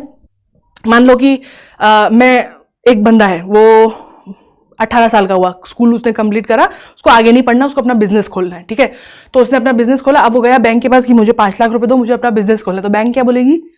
बेटा वापस घर जाओ, बड़े हो गया ना, क्योंकि इस बच्चे के पास, 18 साल के बच्चे के पास ना तो कोई पूंजी है ना कुछ है, राइट। तो लेकिन अगर उसके पीछे उसका फादर या मदर खड़ी हो कि भाई I am giving you the guarantee, इस बच्चे को 5 लाख रुपए दे दो, मैं गारंटी ले रही हूँ, मेरे पास तो घर है, नौकरी है, सब है, राइट। तो then the bank will be giving money, right. तब बैंक दे देगी लोन इस बच्चे को कि ठीक है, आपके माँ बाप गारंटी ले रहे हैं तो मैं आपको लोन दूंगा। तो वैसे ही स्टेट गवर्नमेंट, सेंट्रल गवर्नमेंट और फॉरेन एजेंसी के बीच में होता है। स्टेट गवर्नमेंट लोन ले सकती है, लेकिन उसका को गारंटर सेंट्रल गवर्नमेंट होना चाहिए। ठीक है, तो इंटरेस्ट कॉस्ट या रिस्क और रिलेटेड जो होती है करेंसी एयर एक्सचेंज, मतलब मान लो कि देखो, अब जब आप रुपीज में लेते हो, ठीक है, मान लो महाराष्ट्र गवर्नमेंट ने कर्नाटका गवर्नमेंट से लोन लिया, तो किस करेंसी में लिया होगा? रुपीज में। क्या इंटरेस्ट होगा? रुपीज में होगा। फिर रुपीज की कोई भी वैल्यू रहे, उससे क्या फर्क पड़ता है? ठीक है, कोई फर्क नहीं पड़ता, जो इंटरेस्ट बोला है वही लेगा, चल रहा है सब। लेकिन मान लो आपने इन्होंने क्या बोलते हैं, महाराष्ट्र गवर्नमेंट ने एशियन डेवलपमेंट बैंक से लोन ले लिया। एशियन डेवलपमेंट बैंक ने इनको लोन दिया येन में या यूरो में, मान लो, यूरो तो नहीं, येन ही चलता है, रुपीज में नहीं दिया। अब मान लो कुछ ऐसा हो गया जिसके कारण येन वर्सेस रुपीज की वैल्यू गड़बड़ा गई, ठीक है, उनकी, तो अब क्या होगा? Now government will have to pay more interest. मान लो येन की वैल्यू सडनली बढ़ गई, रुपीज की वैल्यू सडनली गिर गई, और हमको लोन दिया हुआ है येन में, तो जब हमको वापस करना है पैसे, तो अब हमें ज्यादा पैसे देने पड़ेंगे, तो ये रिस्क है। तो बेसिकली जो इंटरेस्ट की कॉस्ट और रिस्क होती है, जो कि रिलेटेड होती है करेंसी और एक्सचेंज रेट से, ये रिस्क सेंट्रल गवर्नमेंट उठाती है। ठीक है, मतलब कि महाराष्ट्र गवर्नमेंट पैसे ले रही है, मान लो एशियन डेवलपमेंट बैंक से येन में, तो क्या होगा कि मान लो अगर फ्यूचर में ऐसा होता है कि येन की वैल्यू बहुत बढ़ जाती है, रुपीस की गिर जाती है, और जब बात आई वापस करने की, तो पहले 10,000 रुपये रेंट था, और अब क्योंकि वैल्यू चेंज हो गई तो अब 20,000 रुपये हो गया। तो अब वो जो एक्स्ट्रा 10,000 रुपये है ना, उसकी रिस्पॉन्सिबिलिटी सेंट्रल गवर्नमेंट पे आती है, स्टेट गवर्नमेंट पे नहीं आती है। ठीक है, उसे बैक टू बैक कहा जाता है, क्योंकि सेंट्रल गवर्नमेंट जो है वो acts as a guarantor. Debt की गारंटी जो है वो सेंट्रल गवर्नमेंट लेता है, मतलब कि जो कॉन्ट्रैक्ट है डेट का, उधार का, उसके ऊपर जो नाम है वो सेंट्रल गवर्नमेंट का आता है। पैसा भले महाराष्ट्र गवर्नमेंट को जा रहा हो, लेकिन लोन जो है उस पैसे का क्या करना है वो महाराष्ट्र गवर्नमेंट का है, उसने सब सोच के किया है, ठीक है, लेकिन उस कॉन्ट्रैक्ट पे नाम सेंट्रल गवर्नमेंट का होता है। सिमिलरली अगर जैसे कोई 18 साल का इंसान जाता है लोन लेने के लिए तो पैसा उसको मिल रहा है, वो पैसा उससे वो कुछ भी बिजनेस खोल सकता है, जो करना है उसको कर सकता है, लेकिन उसमें नाम उसके पिताजी का माताजी का होगा। That's what it means to it. So अब फाइनली स्टेट गवर्नमेंट्स के पास भी एबिलिटी है, लेकिन only general category states, means states which are under emergency, states that are union territories or states that are in any किसी कारण से division में है या कुछ है, वो states usually does not come under general state category, तो वो अलाउड नहीं होती है। कुछ स्पेसिफिकेशंस होते हैं कि क्या किसे हम जनरल स्टेट कहते हैं। जनरली अजम्पशन उनके 3 होते हैं, एक तो एक स्टेट कितनी बड़ी है, उसका कितना रेवेन्यू है, दूसरा क्या वो स्टेट इंडिपेंडेंट है या किसी और स्टेट पे डिपेंडेंट है या सेंट्रल गवर्नमेंट पे डिपेंडेंट है, और तीसरा कि क्या वो कितनी बड़ी है, यूनियन टेरिटरी छोटी सी है अगर, तो यूजुअली नहीं दिया जाता उनको, ठीक है। डेट और डेफिसिट के बीच में डिफरेंस क्या है? डेट मतलब कि उधार, टोटल कितना पैसा दिया हुआ है। मान लो मैंने आप बताया कि ये लड़का है, ठीक है, पी नाम कर लो, उसके मम्मी है और उसके फादर है, father mother and P is the 18 year old, और ये है बैंक जिसने लोन दिया है, ठीक है। तो लोन दिया पी को है, लेकिन उसके ऊपर नाम एम और एफ का है, ठीक है। अब डेट इज दिस मनी जो बैंक ने पी को 5 लाख रुपए दिए हैं बिजनेस खोलने के लिए, ये है डेट, ये है उधार। डेफिसिट क्या है? डेफिसिट इज कि ये उधार देने के बाद फ्यूचर में ये पी का खोला हुआ बिजनेस कितना पैसा कमा रहा है, उसमें से कितना पैसा लोन देने में वापस जा रहा है, और कितना मतलब उसके खर्चे और उसके कमाई में जो डिफरेंस है उसको डेफिसिट बोलेंगे। ये फर्क होता है दोनों में, ठीक है। तो total amount of money owed is debt, the amount which is left after expenditure, खर्चा करने के बाद अगर पैसा बच रहा है वो सरप्लस होगा, और अगर नहीं बच रहा है, कम है पैसा, तो वो डेफिसिट होगा, ठीक है। When the government borrows money to pay for deficit it is added to national debt. जब भी मान लो कि गवर्नमेंट के पास पैसा कम हो गया, खर्चा ज्यादा है, रेवेन्यू कम हुआ, तो वो क्या करेगी? आरबीआई से या बाहर से कहीं से और लोन लेगी। जब वो लोन लेती है, जब वो डेट लेती है, तो वो डेट जो है फिर वो नेशनल, वो डेफिसिट को पूरा करने के लिए जब वो लोन लेती है तो वो नेशनल डेट बन जाता है, ठीक है। और when the government expenditure increase, जब गवर्नमेंट का खर्चा बढ़ जाता है और उसका रेवेन्यू कम होता है, तो that leads to deficit. It can be sum of many years. Usually debt जो होती है ना वो लंबे समय के लिए होती है, डेफिसिट यूजुअली 1 साल का ईयरली फिनोमिना होता है, ठीक है। मतलब क्योंकि ये जो 5 लाख का लोन है, ये जब तक पूरा नहीं चुकाएगा तब तक का ये लोन है, ये डेट है।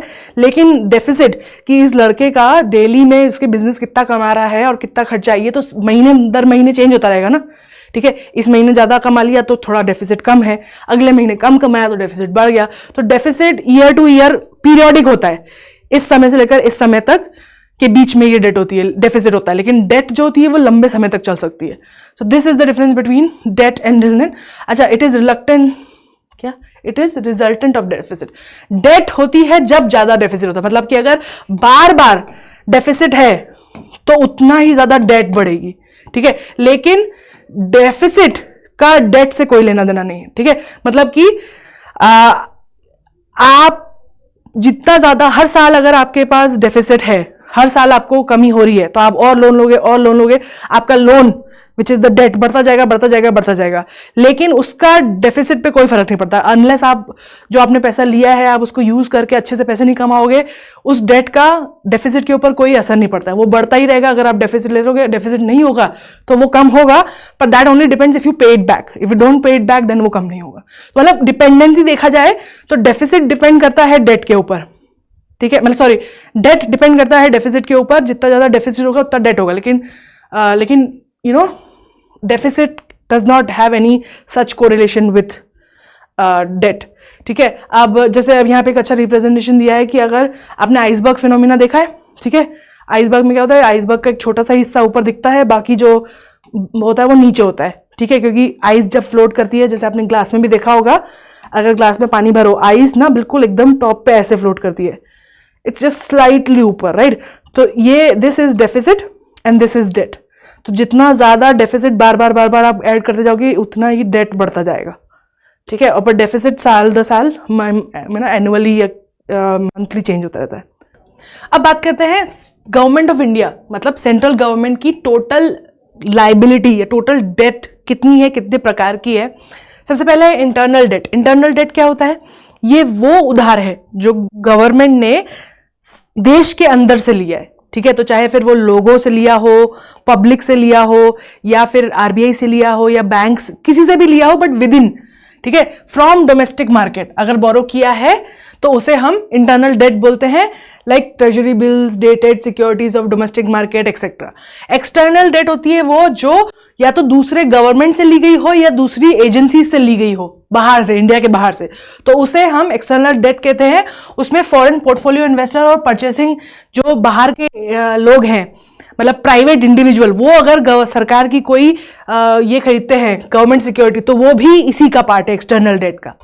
फिर है पब्लिक अकाउंटिंग लाइबिलिटी, मतलब कि देश के लोगों का पैसा जो सरकार के पास रखा होता है लंबे समय के लिए, वो भी सरकार की लाइबिलिटी होती है। For example all the money in provident fund, किसान विकास पत्र एंड ऑल ऑफ दैट। उसके बाद of budget liabilities. Of budget liabilities is basically, जैसे हमने बोला कि यार हमने एग्जांपल लिया था कि अगर एक बच्चा है वो बिजनेस खोल रहा है तो उसके मम्मी पापा गारंटर बनते हैं, राइट। तो टेक्निकली वो जो पैसा है वो बेटे के पास गया, बेटा बिजनेस चला रहा है, राइट, तो वो उसकी रिस्पॉन्सिबिलिटी वही पे करेगा। लेकिन इन केस बेटा नहीं कर पाता तो वो फाइनल गारंटर कौन है? That is the parent, right. तो क्या होता है कि कई सारी ऐसी जगहों पर इंडिया जो है, सेंट्रल गवर्नमेंट, वो लाइबिलिटी शेयर करता है दूसरे कंपनीज के साथ, स्टेट्स के साथ। तो वो जो होते हैं ना, उसे ऑफ बजट लाइबिलिटीज कहा जाता है। वो लाइबिलिटीज जो जिसकी गारंटी इंडियन सेंट्रल गवर्नमेंट ने दी है, जो डायरेक्टली सेंट्रल गवर्नमेंट ने शायद ना ली हो सकता है स्टेट गवर्नमेंट ने वो लोन लिया हो, लेकिन उसकी रिस्पॉन्सिबिलिटी सरकार के ऊपर आती है, सेंट्रल गवर्नमेंट, इसलिए उन्हें ऑफ बजट लाइबिलिटीज कहा जाता है।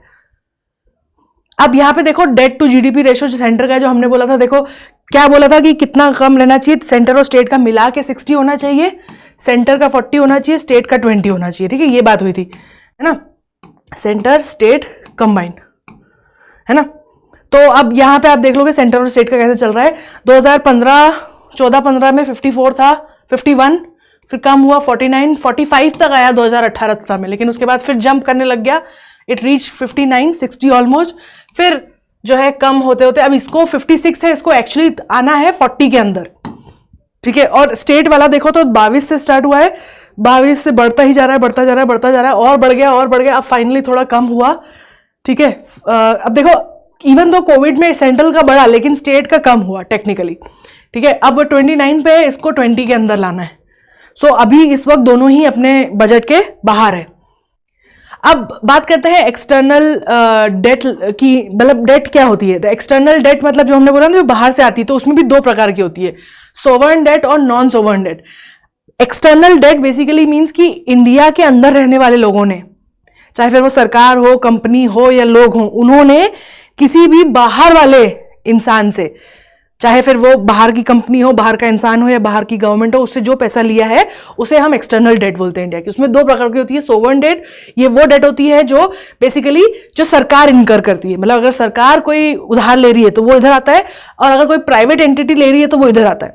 फॉर एग्जाम्पल अगर कोई मान लो ये फॉरेन पोर्टफोलियो इन्वेस्टमेंट है या फॉरेन इंस्टीट्यूशनल इन्वेस्टमेंट है, ये जितनी भी गवर्नमेंट सिक्योरिटीज में ये इन्वेस्टमेंट होता है, ये सब सोवरेन डेट है। क्योंकि किसके ऊपर है डेट? सोवरेन मतलब क्या?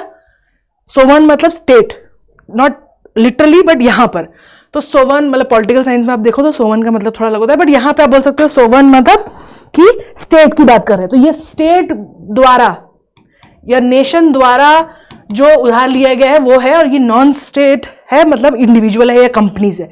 उसके अलावा अगर कोई भी बायलेटरल मतलब कोई दूसरी देश से कोई लोन मिलता है हमें, या फिर कोई भी मल्टीलेटरल मतलब कोई ऑर्गेनाइजेशन हमें लोन देती है, तो वो जो सरकार को दे रही है, चाहे फिर वो स्टेट को दे रही हो, ये समझना। अगर किसी बायलेटरल किसी गवर्नमेंट ने, महाराष्ट्र गवर्नमेंट में भी अगर लोन दिया है तो लेकिन वो है स्टेट के ही नाम से, तो आएगा यहीं पे, ठीक है। तो ये सब होता है सोवरेन डेट। फिर डेट और फिर नॉन सोवरेन डेट क्या होती है? अगर मान लो कोई एक्सटर्नल कमर्शियल, मतलब कि इंडिया की किसी कंपनी ने बाहर की किसी कंपनी से बोरोइंग करी, इंडिया के किसी बंदे ने बाहर की कंपनी का क्रेडिट कार्ड यूज करा, अगर कोई भी फॉरेन इंस्टीट्यूशनल इन्वेस्टमेंट होता है अगर इंडियन कॉर्पोरेट में, मतलब जैसे अगर वो कोई भी बाहर का इंसान है, कोई भी इंस्टीट्यूशन है बाहर का, चाहे फिर वो दूसरी सरकारें हो या कंपनीज हो, वो अगर गवर्नमेंट सिक्योरिटी खरीद रही है तो इट इज सोवरेन डेट। पर अगर वो कोई प्राइवेट कंपनी, इंडिया की प्राइवेट कंपनी की बॉन्ड खरीद रही है तो that becomes non sovereign debt, ठीक है। उसके अलावा जितने भी एनआरआई जो नॉन रिसाइडिंग इंडियन से जो इंडिया में डिपॉजिट करते हैं, पैसे भेजते हैं, वो सब इसी के अंदर आती है। मतलब डिपॉजिट इन द सेंस, हमने जैसे बैंक के टाइम में बात किया था कि बैंक के अंदर जब हम पैसा रखते हैं तो वो बैंक के लिए रिस्पॉन्सिबल लाइबिलिटी होता है सॉरी लाइबिलिटी होता है, क्योंकि वो उनको वापस करना है आपको, है ना। तो अगर कोई नॉन रिसाइडिंग इंडियन है, वो अगर इंडिया में अपना पैसा रख रहा है, कोई मान लो प्रॉपर्टी रख रहा है, बैंक अकाउंट में पैसा रख रहा है, तो वो सब जो है वो एक तरीके से नेशनल डेट है, बिकॉज वो देनी है, तो सरकार की नेशनल डेट मानी जाती है। एज ऑफ जून 30, 2023 इंडिया की एक्सटर्नल डेट है $629.1 बिलियन, जो कि 18.6% है जीडीपी का। इंडिया की जो एक्सटर्नल डेट है उसको हम शॉर्ट टर्म और लॉन्ग टर्म में डिवाइड कर सकते हैं। डेट मतलब उधार, राइट। तो उधार छोटे समय के लिए लिया है तो वो शॉर्ट टर्म लोन हो गया, बड़े समय के लिए काफ़ी सालों से चल रही है और काफ़ी साल लगेंगे पेमेंट करने में, तो उसे हम लॉन्ग टर्म डेट कहते हैं। तो शॉर्ट टर्म डेट जो है वो 18.6 है, लॉन्ग टर्म उल्टा, शॉर्ट टर्म जो है 21.6% है, लॉन्ग टर्म जो है वो 18.6% है, ठीक है। कमर्शियल बोरोइंग मतलब कि इंडिया की कंपनीज बाहर के देशों से जो बोरोइंग करती है, उधार लेती है, वो सबसे ज्यादा है इन टोटल बोरोइंग। मतलब कि पूरी इंडिया की, देश की हो या लोगों की हो, मिला के जितनी भी उधार है उसमें सबसे बड़ा हिस्सा कमर्शियल बोरोइंग का है, और सबसे ज्यादा followed by non resident deposit. मतलब सबसे ज्यादा पैसा इंडिया में आता है कमर्शियल बोरोइंग से, सेकंड नंबर पे आता है जो नॉन रेजिडेंट से जो डिपॉजिट करते हैं इंडिया में उनसे, और फिर तीसरे नंबर पे आता है जो इंडिया लोन ले रहा है, ठीक है। करेंसी वाइज अगर देखा जाए तो सबसे ज्यादा पहले this data is according to 2021 के डाटा में जो था, दिस यूज टू बी 49.5, अब बढ़ के 55.5 हो गया है। इंडियन रूपी 30%, और बाकी जो है वो या तो दिनार में है, यूरो में है, या फिर येन में है, अलग अलग करेंसी में। क्योंकि बाहर के लोगों से जब हम उधार लेते तो वो हमको उन्हीं के डिनोमिनेशन में देते ना। यूएस हमको रुपीज में लोन थोड़ी ना देगा, वो तो हमको डॉलर में ही देगा। तो इंडिया का सबसे ज्यादा उधार कहां से आता है? कमर्शियल बोरोइंग से। सेकेंड नंबर पे एनआरआई डिपॉजिट्स, और क्या बोलते हैं सबसे ज्यादा डिनोमिनेशन किसका है? 55% ऑलमोस्ट है यूएस डॉलर में, 30% है इंडियन रुपीज में, और बाकी दूसरे अलग अलग 25 के आसपास, 25 के आसपास दूसरे उसमें है, करेंसीज में है। अब बात करते हैं मोनेटाइजेशन ऑफ डेफिसिट की। उसके पहले will just talk about what is debt financing.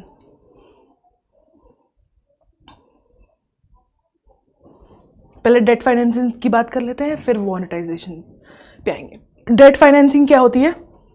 Debt financing is, मान लो कि आपके पास deficit financing, sorry not debt financing, आपको 100 रुपये खर्चा होने महीने में, पर इस बार आपने सिर्फ 90 रुपये कमाए, तो लेकिन 100 रुपये तो खर्चा होने ही ना, वो नहीं रोका जा सकते, क्योंकि मतलब वो जीने के लिए जरूरी है, ठीक है। उसके वो 10 रुपये जाने ही है, कहीं से भी आए। तो जब आप क्या करोगे ऐसी सिचुएशन में? मान लो आपको 100 रुपये का खर्चा है, जिसमें से एक भी ऐसा खर्चा नहीं जो आप रोक सकते हो, कम कर सकते हो, ये खर्चा होना ही है, इसके बिना आप जी नहीं सकते। तो अब 100 रुपये आपका खर्चा, आपके हाथ में 90 रुपये, तो ये 10 रुपये कहीं से आएंगे? तो क्या करोगे? या तो रिश्तेदार से लोगे, या कोई एक्स्ट्रा काम करोगे, कुछ ना कुछ करोगे, राइट। तो सरकार भी ऐसा ही करती है, गवर्नमेंट भी ऐसा ही करती है। वो क्या करती है, जब उनको बहुत ज्यादा डेफिसिट होता है ना, तो इधर उधर से पैसे लेती है। उस चीज को, उस पैसे लेने को डेफिसिट फाइनेंसिंग कहते हैं, जिसमें बेसिकली क्या होता है, जो डेफिसिट है, जितनी कमी पड़ रही है सरकार को, वो या तो मार्केट से बोरो करती है, या फिर बाहर से लेती है, और गवर्नमेंट क्या करती है, या तो फिर वो आरबीआई को बोलती है कि आप प्रिंट करो। 3 मेन तरीके होते हैं, या तो वो आरबीआई को बोले कि और पैसा प्रिंट करो, ठीक है, और हमें दे दो, या तो फिर वो क्या करती है, या तो वो मार्केट जो है, इंडिया का इकोनॉमिक मार्केट है, उसमें से ही लोगों से पैसा ले लेती है bye issuing government securities. And तीसरा तरीका होता है कि वो बाहर से किसी से लोन ले ले, तो इसे हम डेट फाइनेंसिंग बोलते हैं। अब उसी के विदिन आता है monetisation of deficit. Monetisation of deficit is nothing but जब गवर्नमेंट आरबीआई को बोल के और पैसा छपवाती है अपना डेफिसिट पूरा करने के लिए, उसे मोनेटाइजेशन ऑफ डेफिसिट कहा जाता है, ठीक है। तो बिफोर 1997 गवर्नमेंट ऑफ इंडिया क्या करती थी, डायरेक्ट फाइनेंसिंग करती थी। मतलब कि वो सीधे क्या बोलती थी, आरबीआई को बोलती थी कि एडहॉक ट्रेजरी बिल इशू करो। मतलब एडहॉक मतलब जब मैं बोलूँ तब कर दो, ठीक है। और जैसे ही वो इशू करते थे उसके बदले में आरबीआई जो थी वो करेंसी प्रिंट करती थी उसके बदले में, और फिर इंडियन गवर्नमेंट के पास पैसे जाते थे। इसे डायरेक्ट मोनेटाइजेशन ऑफ डेफिसिट कहा जाता था, ठीक है। मतलब क्या, सरकार को आज रियलाइज हुआ कि मुझे पैसे की जरूरत है, उसने कल बोला आरबीआई को फोन करके, हेलो वो पैसे की कमी हो रही है, इस साल पूरे नहीं हो रहे हैं जितने डिसाइड हुए थे साल के स्टार्टिंग में, तो और पैसे चाहिए। तो ऐसा करो 100 करोड़ रुपए का एडहॉक ट्रेजरी बिल बना दो। इस क्या होता है, उस पर साइन होता है, इशू होता है। उस ट्रेजरी बिल को लेकर आरबीआई क्या करती है, उसके हिसाब से पैसे छापती है कि 1 करोड़ का है, 2 करोड़ का है, 10 करोड़ का है, उतनी करेंसी छाप दी। वो करेंसी वो गवर्नमेंट को दे देती है कि सर्कुलेट करो। तो अब प्रॉब्लम क्या थी, 1997 में एक अग्रीमेंट हुआ गवर्नमेंट ऑफ इंडिया और आरबीआई के बीच में। तो उसके बाद से ये प्रैक्टिस बंद कर दी गई। उसके बदले एक था ways and means advance. Ways and means advance मतलब क्या है, जैसे मान लो मैंने अभी आपको एग्जांपल दिया कि मेरा खर्चा है 100 रुपये, है ना। इस महीने मुझे 90 रुपये मिले हैं, लेकिन मेरा 100 रुपये खर्चा है, मुझे 10 रुपये चाहिए। तो मैं क्या करूंगी, मुझे पता है कि मैं हर महीने यूजुअली 150 रुपये कमाती हूँ। इस महीने मैंने 90 रुपये कमाए हैं क्योंकि कुछ प्रॉब्लम हो गई, ठीक है, मैंने छुट्टी कर ली कि मैं बीमार हो गई। तो मैं क्या करूंगी, मैं अपने एम्प्लॉयर के पास जाऊंगी और उसको बोलूंगी, सुनो मुझे ना अगले महीने की सैलरी में से एडवांस में 10 रुपये इस बार दे दो, ठीक है, और अगले महीने जितना भी मैं कमाऊंगी उसमें से वो 10 रुपये काट लेना, ठीक है। अगर अगले महीने में 150 कमाती हूँ तो मुझे 140 देना। तो उसको बोलते हैं वेज एंड मीन्स एडवांस, ठीक है। कि गवर्नमेंट क्या करती है, उसको पता है अगले साल फिर उनको इतना पैसा मिलने वाला है काम करने के लिए, उसमें से वो एडवांस ले लेती है। तो 1997 के बाद से डायरेक्ट मोनेटाइजेशन बंद हो गया और सिर्फ डब्ल्यूएमए ही होने लग गया। और अभी भी डायरेक्ट फाइनेंसिंग हो सकती है, लेकिन सिर्फ और सिर्फ तब होती है जब कोई एकदम ऐसी ड्रास्टिक सिचुएशन आ जाए, बहुत ऐसी खतरनाक कोई डेट आ जाए जिसके मतलब बोलते हैं ना जरूरत ऐसी हो कि भाई उसके बिना तो काम खराब हो जाएगा, या उसके बिना क्या बोलते हैं सरकार ही गिर जाएगी या इकोनॉमी गिर जाएगी। ऐसी सिचुएशन अगर कोई आती है तो फिर सरकार जो है गवर्नमेंट डायरेक्टली सेंट्रल गवर्नमेंट जो है आरबीआई से आज भी डायरेक्टली ले सकती है, लेकिन उसके पीछे बहुत संविधान है। मतलब कि कौन सी सिचुएशन होगी तब ले सकती है, यही ये देखा जाता है। अब वैसे नहीं ले सकती। और जो ये एफआरबीएम एक्ट है 2003 का, उसने भी डायरेक्ट मोनेटाइजेशन बंद कर दिया है, only in exceptional circumstances. Exceptional circumstances मतलब ऐसी सिचुएशन जिसमें अगर नहीं लिया लोन तो तबाही हो जाएगी, उस सिचुएशन में। The agreement also mandated henceforth that RBI would operate solely as a secondary market through open market। मतलब उसके बाद क्या होता था, इससे पहले तक क्योंकि आरबीआई डायरेक्ट मोनेटाइजेशन डेफिसिट का कर सकता था, इसलिए वो क्या कर रहा था, it became a member of the primary market. Primary market जिसमें सेंट्रल गवर्नमेंट, स्टेट गवर्नमेंट्स और फॉरेन बॉडीज है, उसमें आरबीआई भी था क्योंकि आरबीआई से भी गवर्नमेंट पैसा ले सकती थी। लेकिन जब 1997 के बाद और एफआरएम भी एक्ट खत्म हो गया ना, उसके बाद बेसिकली आरबीआई अब जो है प्राइमरी मार्केट में काम नहीं करता, वो it was relegated to work only in the secondary market, और वो सिर्फ ओपन मार्केट ऑपरेशन यूज कर सकता है। मतलब कि it will work as a bank for government of India, not as a body independent of government of India, ठीक है। पहले आरबीआई अलग था, इंडियन गवर्नमेंट अलग थी, और वो उनसे पैसे ले सकता था। पर अब आरबीआई सिर्फ, मतलब कैसे समझाऊं, एक बहुत अच्छा तरीका है इसको समझाने का कि मुनीम होता है, ठीक है, अकाउंटेंट होता है। तो एक होता है अकाउंटेंट, एक होता है बिजनेस पार्टनर, ठीक है। तो आरबीआई पहले जो था बिजनेस पार्टनर था, ना सिर्फ वो हिसाब रखता था गवर्नमेंट के लिए, बट उसको पैसे भी देता था जब जरूरत पड़ती थी।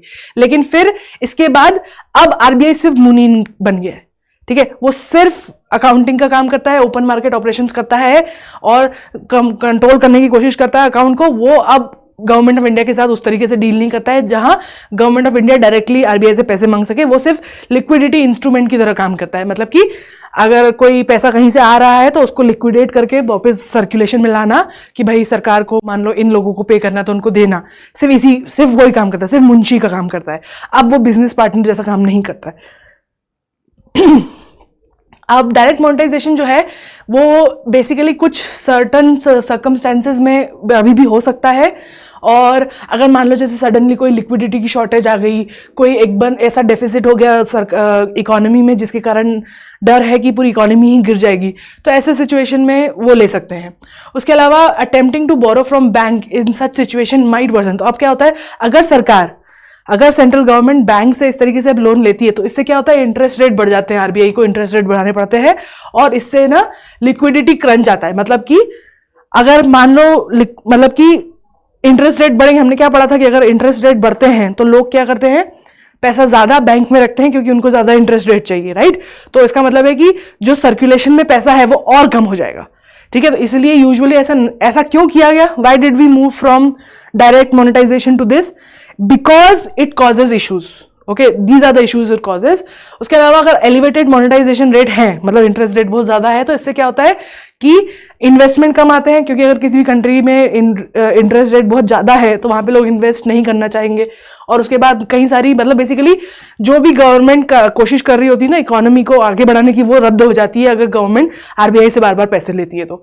However if banks have sufficient liquidity, अब ऐसा बोला जाता है कि तो इन केस कभी मान लो ऐसी सिचुएशन पड़ भी गई तो सरकार को, गवर्नमेंट को ऐसा कहा जाता है कि आप पहले बैंक से लो, जो बैंक काम कर रही है विद इन द कंट्री, उनके पास अगर सफिशिएंट लिक्विडिटी है तो पहले आप उनसे लो, अगर उनके पास नहीं है तो फिर हम आरबीआई से लेंगे, ठीक है। मतलब अब एक तरीके से ये बोलना है कि जैसे मैंने आपको एग्जांपल बताया कि मेरे को इस महीने 90 रुपए मिले हैं और वैसे यूजुअली मुझे 100 रुपए मिलते हैं, 150 रुपए मिलते हैं, मेरा 100 रुपए का खर्चा है, इस महीने मुझे 90 मिले, मुझे 10 रुपए चाहिए थे। तो बेसिकली आरबीआई क्या बोल रही है, अब 10 रुपए तुम्हें उधार नहीं मिलेंगे मुझसे, अब ऐसा करो या तो तुम अपने आगे से मांग लो, अपने ही इंप्लॉयर से बोलो कि मुझे 10 रुपए एडवांस दे दे, या फिर इतने सालों से जो तुम काम कर रहे हो तो तुमने कोई तो सेविंग करी होगी ना, उसका इस्तेमाल करो, अपने इंटरनली पैसा घुमाओ, ठीक है। ये बेसिकली तरीका है ताकि और उधार ना ले सरकार। So now what are the impacts of monetisation of deficit. सबसे पहले इससे क्या होता है, एग्रीगेट डिमांड बढ़ती है, क्योंकि हमने देखा कि अगर मोनेटाइजेशन हो रहा है मतलब आरबीआई पैसे दे रहा है गवर्नमेंट को, गवर्नमेंट क्या करेगी, उस पैसे को फिर इकोनॉमी में भेजेगी, इकोनॉमी में उसको भेजेगी तो उससे क्या होगा, लोगों के पास ज्यादा डिस्पोजेबल इनकम होगी, लोगों के पास ज्यादा डिस्पोजेबल इनकम होगी तो वो ज्यादा डिमांड करेंगे, तो इससे क्या होता है, एग्रीगेट डिमांड बढ़ती है। लेकिन उससे फिर सरकार की उधारी भी बढ़ती है, ठीक है, क्योंकि अगर वो जब भी मोनेटाइज करता है अपने डेफिसिट को, दैट मीन्स वो और उधार ले रहा है, ठीक है, तो फ्यूचर के लिए उसको और चुकाना पड़ेगा। यूजुअली अगर सरकार बहुत ज्यादा लोन लेती है तो उससे इन्फ्लेशन होने के चांसेस होते हैं, क्योंकि पैसा का सप्लाई जो है वो बढ़ता है और उससे इन्फ्लेशन होता है। अगर इन्फ्लेशन क्या है बेसिकली कि रुपीस की वैल्यू कम हो रही है, राइट, मतलब जितने रुपए में आप आज 10 किलो चावल खरीद सकते हो अब उसमें आपको 5 किलो चावल मिलेंगे। क्यों? क्योंकि मनी, जब भी कोई चीज बहुत ज्यादा होती है तो उसकी वैल्यू गिर जाती है। अगर बहुत ज्यादा रुपीस हैं इकोनॉमी में, ठीक है, तो उनकी उतनी वैल्यू नहीं रहेगी। पैसे की वैल्यू तभी है क्योंकि वो कम है, लिमिटेड क्वांटिटी में है। ओके, इसके बाद अगर ऐसा हुआ कि वैल्यू का बहुत ज्यादा सर्कुलेशन में है पैसा, तो उससे ना सिर्फ इन्फ्लेशन इंक्रीज होगा बट उससे रुपी की इनहेरेंट वैल्यू कम होगी, विच इज व्हाट आई सेड कि अगर पहले जो आपको 100 रुपए में 10 किलो मिलते थे चावल, वो 5 मिलने लगेंगे क्योंकि रुपीस की वैल्यू घट गई। उसके बाद क्या होगा, फ्लाइट ऑफ कैपिटल, मतलब कि लोग कहाँ इन्वेस्ट करेंगे, लोग वहां इन्वेस्ट करेंगे जहां उन्हें सबसे ज्यादा इंटरेस्ट मिलेगा, राइट, या सबसे ज्यादा रिटर्न मिलेंगे। लेकिन अगर कंट्री में रुपी की वैल्यू घट रही है, इन्फ्लेशन बढ़ रहा है, मनी सप्लाई बढ़ रहा है, तो यहां पे फिर लोग इन्वेस्ट नहीं करना चाहेंगे, तो क्या होगा, वो फिर इंडिया के बाहर इन्वेस्ट करेंगे क्योंकि वहां से उनको ज्यादा प्रॉफिट मिलेगा, right. So flight of money is, country से पैसा बाहर जाने लगेगा, ठीक है। आरबीआई में lose control of its monetary policy, मतलब कि क्योंकि आरबीआई अपने आप को कैसे कंट्रोल करती है इकोनॉमी को, through interest rates, through investment, right. पर अगर उनका इन्वेस्टमेंट बाहर जाने लग जाएगा, रुपये की वैल्यू गिरने लग जाएगी, मनी सप्लाई बढ़ने लग जाएगा, तो फिर जो टूल्स हैं आरबीआई के जिससे कि वो कंट्रोल करता है वो तो वेस्ट हो गए, खराब हो गए, उसका उतना इंपैक्ट ही नहीं रहेगा। तो आरबीआई जो है वो मॉनेटरी पॉलिसी को फिर कंट्रोल नहीं कर पाएगा। फिस्कल काउंसिल, फिस्कल काउंसिल क्या होती है बेसिकली, कई सारे देशों में ना, जैसे हमारे यहाँ even though judicial system, again it's a government, it's like a bureaucratic thing, election commission bureaucratic thing, parliament, these are all part of the larger Indian government, right. But ये इंडिपेंडेंट बॉडीज है क्योंकि इनका काम ऐसा है कि इनको independent होना चाहिए, ताकि वो, मतलब ऐसा ना हो कि दूसरे लोग जो है, मतलब जो लोग मे बी कुछ अगर खराब लोग हों in the midst of the government, वो उसका फायदा ना उठा सके। इसीलिए कई बार इंपॉर्टेंट एरियाज को इंडिपेंडेंट कर दिया जाता है, जैसे मीडिया हो गया, इलेक्शन कमीशन हो गया, जुडिशरी हो गया। तो वैसे ही एक फिस्कल काउंसिल है जो इंडिपेंडेंट रहती है, जो कई सारे देश बनाते हैं। इंडिया में फिस्कल काउंसिल नहीं है, ठीक है। ये इंस्टीट्यूशन का क्या काम रहता है, ये बेसिकली एक तरीके से बोलते हैं ना कि हमने भी क्या देखा था कि फिस्कल जो पॉलिसी होती है वो कौन चलाता है, कौन कराता है, जो उस वक्त सरकार चल रही होती है वो चलाते हैं, राइट नाउ फिस्कल पॉलिसी कौन चला रहा है, किसने दिया बजट अभी recently, BJP government, who is the ruling party, उन्होंने दिया बजट, राइट। तो वो फिस्कल पॉलिसीज बनाते हैं। अब मेन एम ये रहता है कि वो जो सरकार होती है ना, उनके बैक में उनके एम अलग होते हैं। सरकार के जो रूलिंग पार्टी है और गवर्नमेंट जो बनी है, उस गवर्नमेंट के एम दो होते हैं। एक तो एम होता है कि देश चलाना है, दूसरा एम होता है कि अपने ही पार्टी को दोबारा इलेक्ट करवाना, ताकि वो दोबारा अगले साल गवर्नमेंट बना सके, राइट। तभी तो इतना कुछ हो रहा है अभी, क्योंकि इलेक्शन आ रहे हैं फिर से, राइट। तो क्या होता है कि ये इंस्टीट्यूशन जो होता है ना, फिस्कल इंडिपेंडेंट जो फिस्कल काउंसिल होती है, इसका काम ये होता है कि इसका कोई पॉलिटिकल मोटिव नहीं होता है, ये इंडिपेंडेंट होती है और उसका काम ही यही होता है ये देखना कि जो गवर्नमेंट बनी है वो गवर्नमेंट अपने देश के लिए काम कर रही है या अपने खुद के लिए काम कर रही है, ठीक है। मतलब कि अब जैसे अगर मैं गवर्नमेंट हूं, एक पॉलिटिकल पार्टी हूं मैं एक्स, ठीक है, मैंने अपनी पार्टी बनाई, तो मेरा ध्यान आधा इधर रहेगा आधा इधर रहेगा। आधा मुझे ये देखना है कि बढ़िया इकोनॉमी चलनी चाहिए, पर दूसरी तरफ मुझे ये भी देखना है कि भाई मेरी सरकार बनी रहे, राइट। तो इंडिपेंडेंट पार्टी क्या करती है, वो सिर्फ साइंटिफिक तरीका यूज करती है ये समझने का कि क्या बेस्ट चीज है करने के लिए, और फिर वो उसको और जो गवर्नमेंट कर रही है उसको कंपेयर करती है कि अच्छा, मुझे as a independent party without any political association लगता है कि साइंटिफिकली इंडिया को ये इंडिया की इकोनॉमी को ऐसा होना चाहिए, ये पॉलिसीज होनी चाहिए ताकि हम आगे बढ़ सके, और उसको फिर मैं गवर्नमेंट की पॉलिसी से कंपेयर करूंगी और देखने की कोशिश करूंगी कि गवर्नमेंट क्या कर रही है, क्या वो यही चीज फॉलो कर रही है या फिर वो कुछ और कर रही है। तो ज्यादातर कंट्रीज में होती है, but India as such doesn't have. Even though जो 14 फाइनेंस कमीशन है उसने बोला है कि अमेंड करना चाहिए FRBM एक्ट को, और जो है एक फिस्कल काउंसिल बनाना चाहिए इंडिया में भी।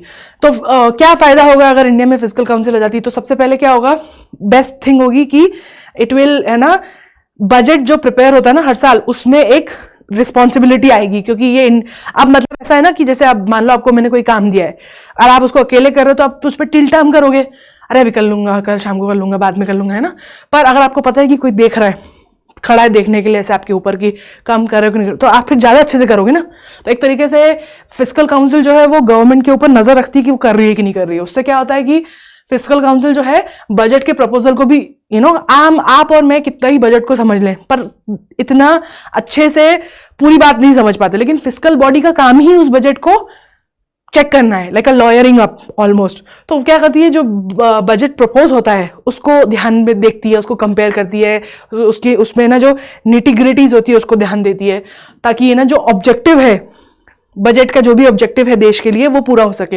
एंड देन फाइनली वो पार्लियामेंट को एक रिपोर्ट भेजेगी कि अच्छा, ये इन्होंने जो बनाया है बजट ना, ये इसमें ये तो ठीक है, ABCD ठीक है, बट XYZ जो है उसमें इन्होंने ना ये चीज नहीं करी है। तो ऐसी एक रिपोर्ट बना के पार्लियामेंट को दे सकती है वो कि ठीक नहीं लग रहा हमें, देखो जरा आप इंटरफेयर करो, क्योंकि और कोई तो इंटरफेयर कर नहीं सकता है, गवर्नमेंट बॉडी है वही करेगी। उसके आप में सिर्फ एक ही इंसान है, एक ही बॉडी है जो खड़ी हुई सरकार के बनाए हुए बजट के ऊपर क्वेश्चन उठा सकती है, वो है पार्लियामेंट। तो पार्लियामेंट को ये कमेटी जो है एक रिपोर्ट बना के दे सकती है, क्योंकि वो तो साइंटिफिक ऑब्जेक्टिव तरीका यूज कर रहा है ना समझने का, उनका कोई पॉलिटिकल एम्बिशन नहीं है, ठीक है।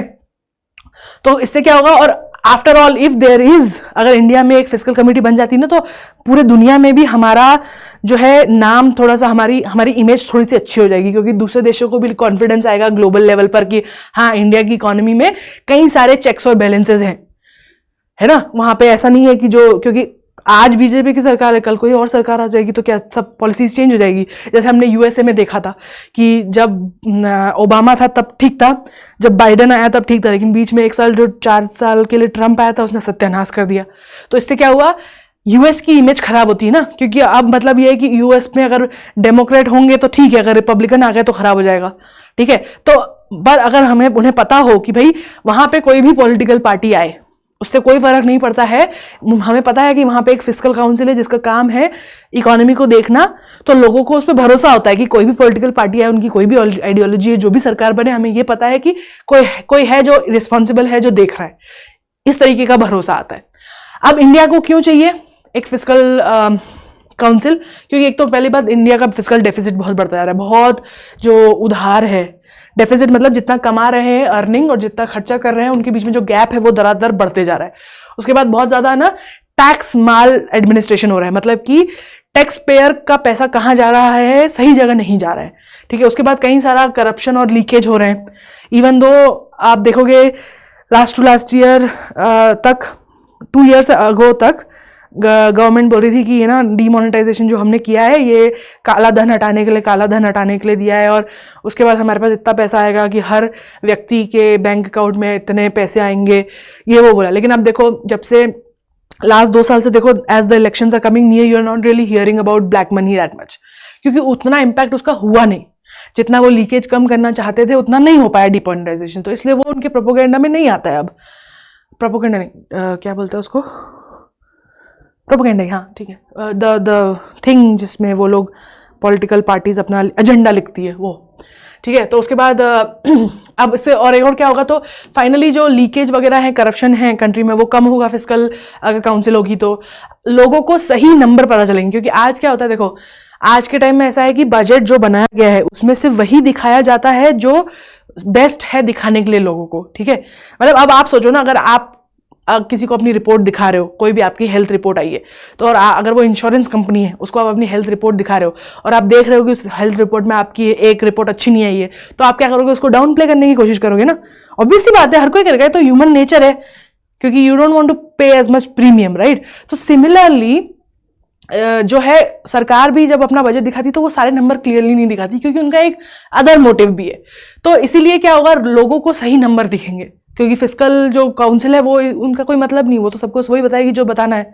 उसके बाद ऑर्गेनाइजेशंस के बीच में बेटर कोऑर्डिनेशन होगा, सेंट्रल गवर्नमेंट अब कितने हद तक उधार ले सकती है उस पर लिमिट लगेगी, एक्यूरेसी होगी, अकाउंटेबिलिटी ट्रांसपेरेंसी होगी, ज़्यादा कंट्रोल होगा कि इरेशनल अगर कोई खर्चा हो रहा है, ठीक है, जैसे हमने अभी देखा था विथ ये जो फोटो बूथ लगे थे, सेल्फी बूथ, उस टाइप का अगर कोई इरेशनल एक्सपेंडिचर बहुत ज़्यादा हो रहा है सरकार की तरफ से, तो वो उस पर वो कमेंट कर सकते हैं।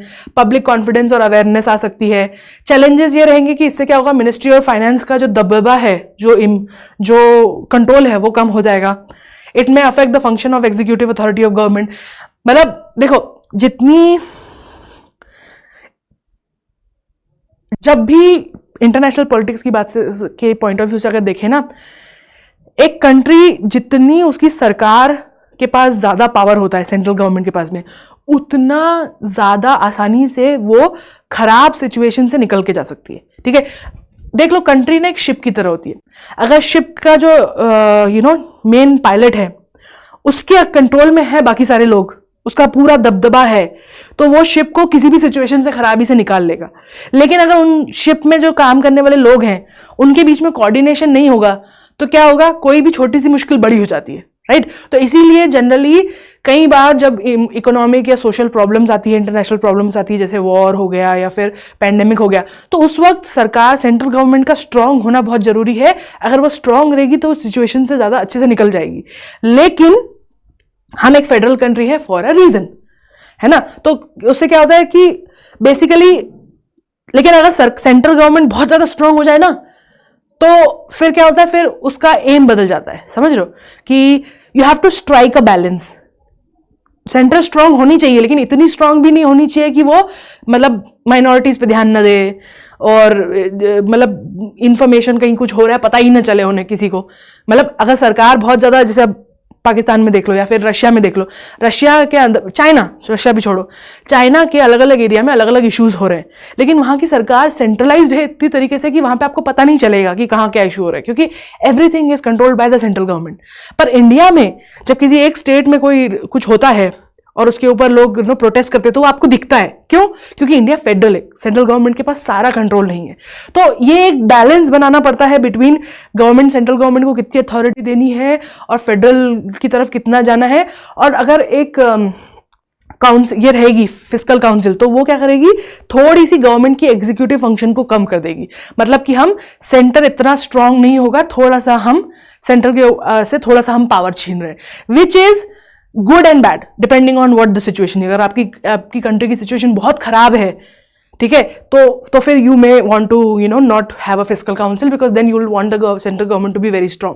बट अगर आपकी कंट्री में इतनी ज्यादा प्रॉब्लम्स नहीं है, तो then you would want to be more federal, ठीक है। और यही कारण है बाय द वे कि क्यों कई बार सरकारों को ब्लेम किया जाता है कि वो माइनॉरिटी इश्यूज को लेकर, या ये एक दुश्मन को बना, हम और आप करके ऐसे दुश्मन बनाते हैं ना, जैसे इंडिया ने पाकिस्तान को बना रखा है कि ये हमारा हमेशा का दुश्मन, या पाकिस्तान ने इंडिया को, इंडिया ने तो फिर भी कम किया है, पाकिस्तान ने इंडिया को ऐसा मोर्टल एनिमी बना रखा है कि ये यूजुअली गवर्नमेंट जो है ये रिलीजन और इस तरीके के जो झगड़े हैं लोगों के, देशों के साथ, उसको इतना इस्तेमाल पता है क्यों करते हैं?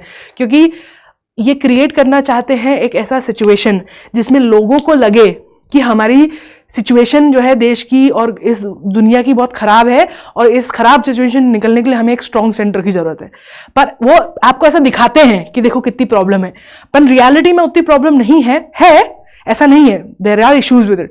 बट उससे क्या होता है, जो अगर जैसे कोई खराब लोग हैं, अगर कोई मॉरल लेस पॉलिटिशियंस है, तो वो क्या करेंगे, वो कोशिश करेंगे कि आपको रिलीजन के ऊपर, कास्ट के ऊपर, दूसरे देशों के साथ हो रही लड़ाई के ऊपर पुश करेंगे कि आप भैया मतलब मोर सेंट्रलाइज्ड होए, सेंटर के पास ज़्यादा पावर हो, ठीक है, एंड उसके बदले they will actually be using it that power for corruption.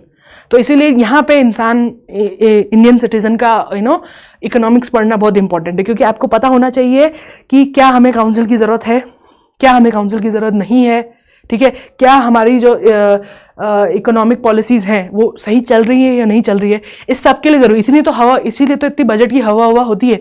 क्यों आता है न्यूज़ में इतना? इसीलिए आता है। क्यों इंटरिम बजट इतना इंपॉर्टेंट है, इवन तो सरकार चेंज होने वाली है, इसीलिए इंपॉर्टेंट है। तो it's like basically very interlinked with the political process in domestic politics of India, ठीक है। तो ये पढ़ना बहुत जरूरी है। अब आते हैं कुछ प्रीवियस ईयर्स क्वेश्चन पे। 2019 में क्वेश्चन आया था। सबसे पहला है 2 A और 1 और 2 दिया हुआ है और पूछा है कि कितने करेक्ट है, ठीक है। तो ट्रू फॉल्स करना है। Most of the India's external debt is owed by government entity. India की ज्यादातर उधार जो है गवर्नमेंट ने ले रखा है, नहीं, बिकॉज कमर्शियल। हमने भी पढ़ा था कि सबसे ज्यादा कितने है, कमर्शियल है, सेकंड नंबर पे एनआरआई डिपॉजिट है, और थर्ड नंबर पे गवर्नमेंट डेट है, ठीक है। और all India's external debt is denominated in US dollar. Wrong again. Why? Because हमने देखा था अभी कि जो टोटल डेट है उसमें से 55.5% US डॉलर में है, 30% इंडियन रुपीज में है, और बचा हुआ 25% जो है वो येन और डॉलर, यूरो और दूसरे डिनोमिनेशन में। तो A भी गलत है, B भी गलत है, तो the correct answer is D। Next question है, कंसिडर द फॉलोइंग स्टेटमेंट। 2018 में सवाल आया था। 3 स्टेटमेंट है और क्या पूछा है, अगेन ट्रू और फॉल्स बताने, कौन सा सही है कौन सा गलत है। Fiscal responsibility and budget management review committee जो हुई थी 2017 में, ठीक है, मिस्टर सिंह थे उसके चेयरमैन। उन्होंने क्या रिकमेंड किया था, क्योंकि 2018 में आया है इसलिए हम 2017, क्योंकि you have to understand this is not just an economic question, this is also a current affair question, क्योंकि ये जो कमिटी थी, रिव्यू कमेटी, ये 2017 में आई थी, तो इसलिए 2018 में ये सवाल पूछा गया है। तो उन्होंने क्या रिकमेंड किया था कि डेट टू GDP रेशियो 60% होना चाहिए, जनरल मतलब दोनों का कंबाइन, 40% सेंट्रल गवर्नमेंट का हो और 20% स्टेट का हो। तो हमने क्या बोला था, कंबाइन होना चाहिए 60, सेंट्रल का होना चाहिए 40, स्टेट का होना चाहिए 20, राइट। ये बात हुई थी। तो A तो ट्रू है, फर्स्ट वाला तो ये ट्रू है। Second, central government has domestic liabilities of 21% of GDP compare to that of 49 GDP of the state government. Central की कम है डोमेस्टिक लाइबिलिटी और स्टेट की ज्यादा है, नहीं, फॉल्स। सेंटर की ज्यादा है, सेंट्रल गवर्नमेंट की लाइबिलिटी ज्यादा होती है, स्टेट की कम होती है। एक्चुअली में सेंटर की है 49% समथिंग और स्टेट की है 23%, अकॉर्डिंग टू द 2017-18 डाटा। 2017-18 का जो लेटेस्ट डाटा था ना, उसमें अगर आप देखोगे तो ये एक्चुअली अलग थी। So this was 49 and this was 23, तो ये B तो गलत है। Third, as per the constitution of India it is mandatory for state to seek the central government's consent before raising any loan if the former once owe outstanding liability. अगर किसी भी state को नया loan लेना है तो पहले उसे सेंटर से परमिशन लेनी पड़ेगी टू मेक श्योर कि उनका पुराना कोई लोन तो ना हो, विच इज ट्रू, क्योंकि जितने भी लोन सेंट्रल गवर्नमेंट लेती है वो अपने नाम पे नहीं लेती, वो सेंट्रल गवर्नमेंट के नाम पे लेती है। तो सेंट्रल गवर्नमेंट से परमिशन हर चीज के लिए लेना जरूरी हो जाती है। तो 1 and 3 is correct, 1 and 3 C। सो इस तरीके के सवाल आते हैं बेसिकली अगर आप पढ़ रहे हो नेक्स्ट ईयर के लिए, 24-25 के लिए। तो 22-23 में जितने भी डाटा आया है रिगार्डिंग दिस, उसको आप एकदम रट लो, है ना। जो भी डाटा है regarding how much is the debt ratio, कितना होना चाहिए, कब कितना है, कौन सी कमेटी आई थी, कौन से लॉ पास हुए, और इंटरिम बजट को तो पूरा खा जाओ, that would be the best case for you to be able to answer any questions from this. So if you have any questions regarding this chapter, comment in below and I'll try to answer them in the next class. Thank you for listening. I hope this lecture was interesting. Have a nice day. Bye.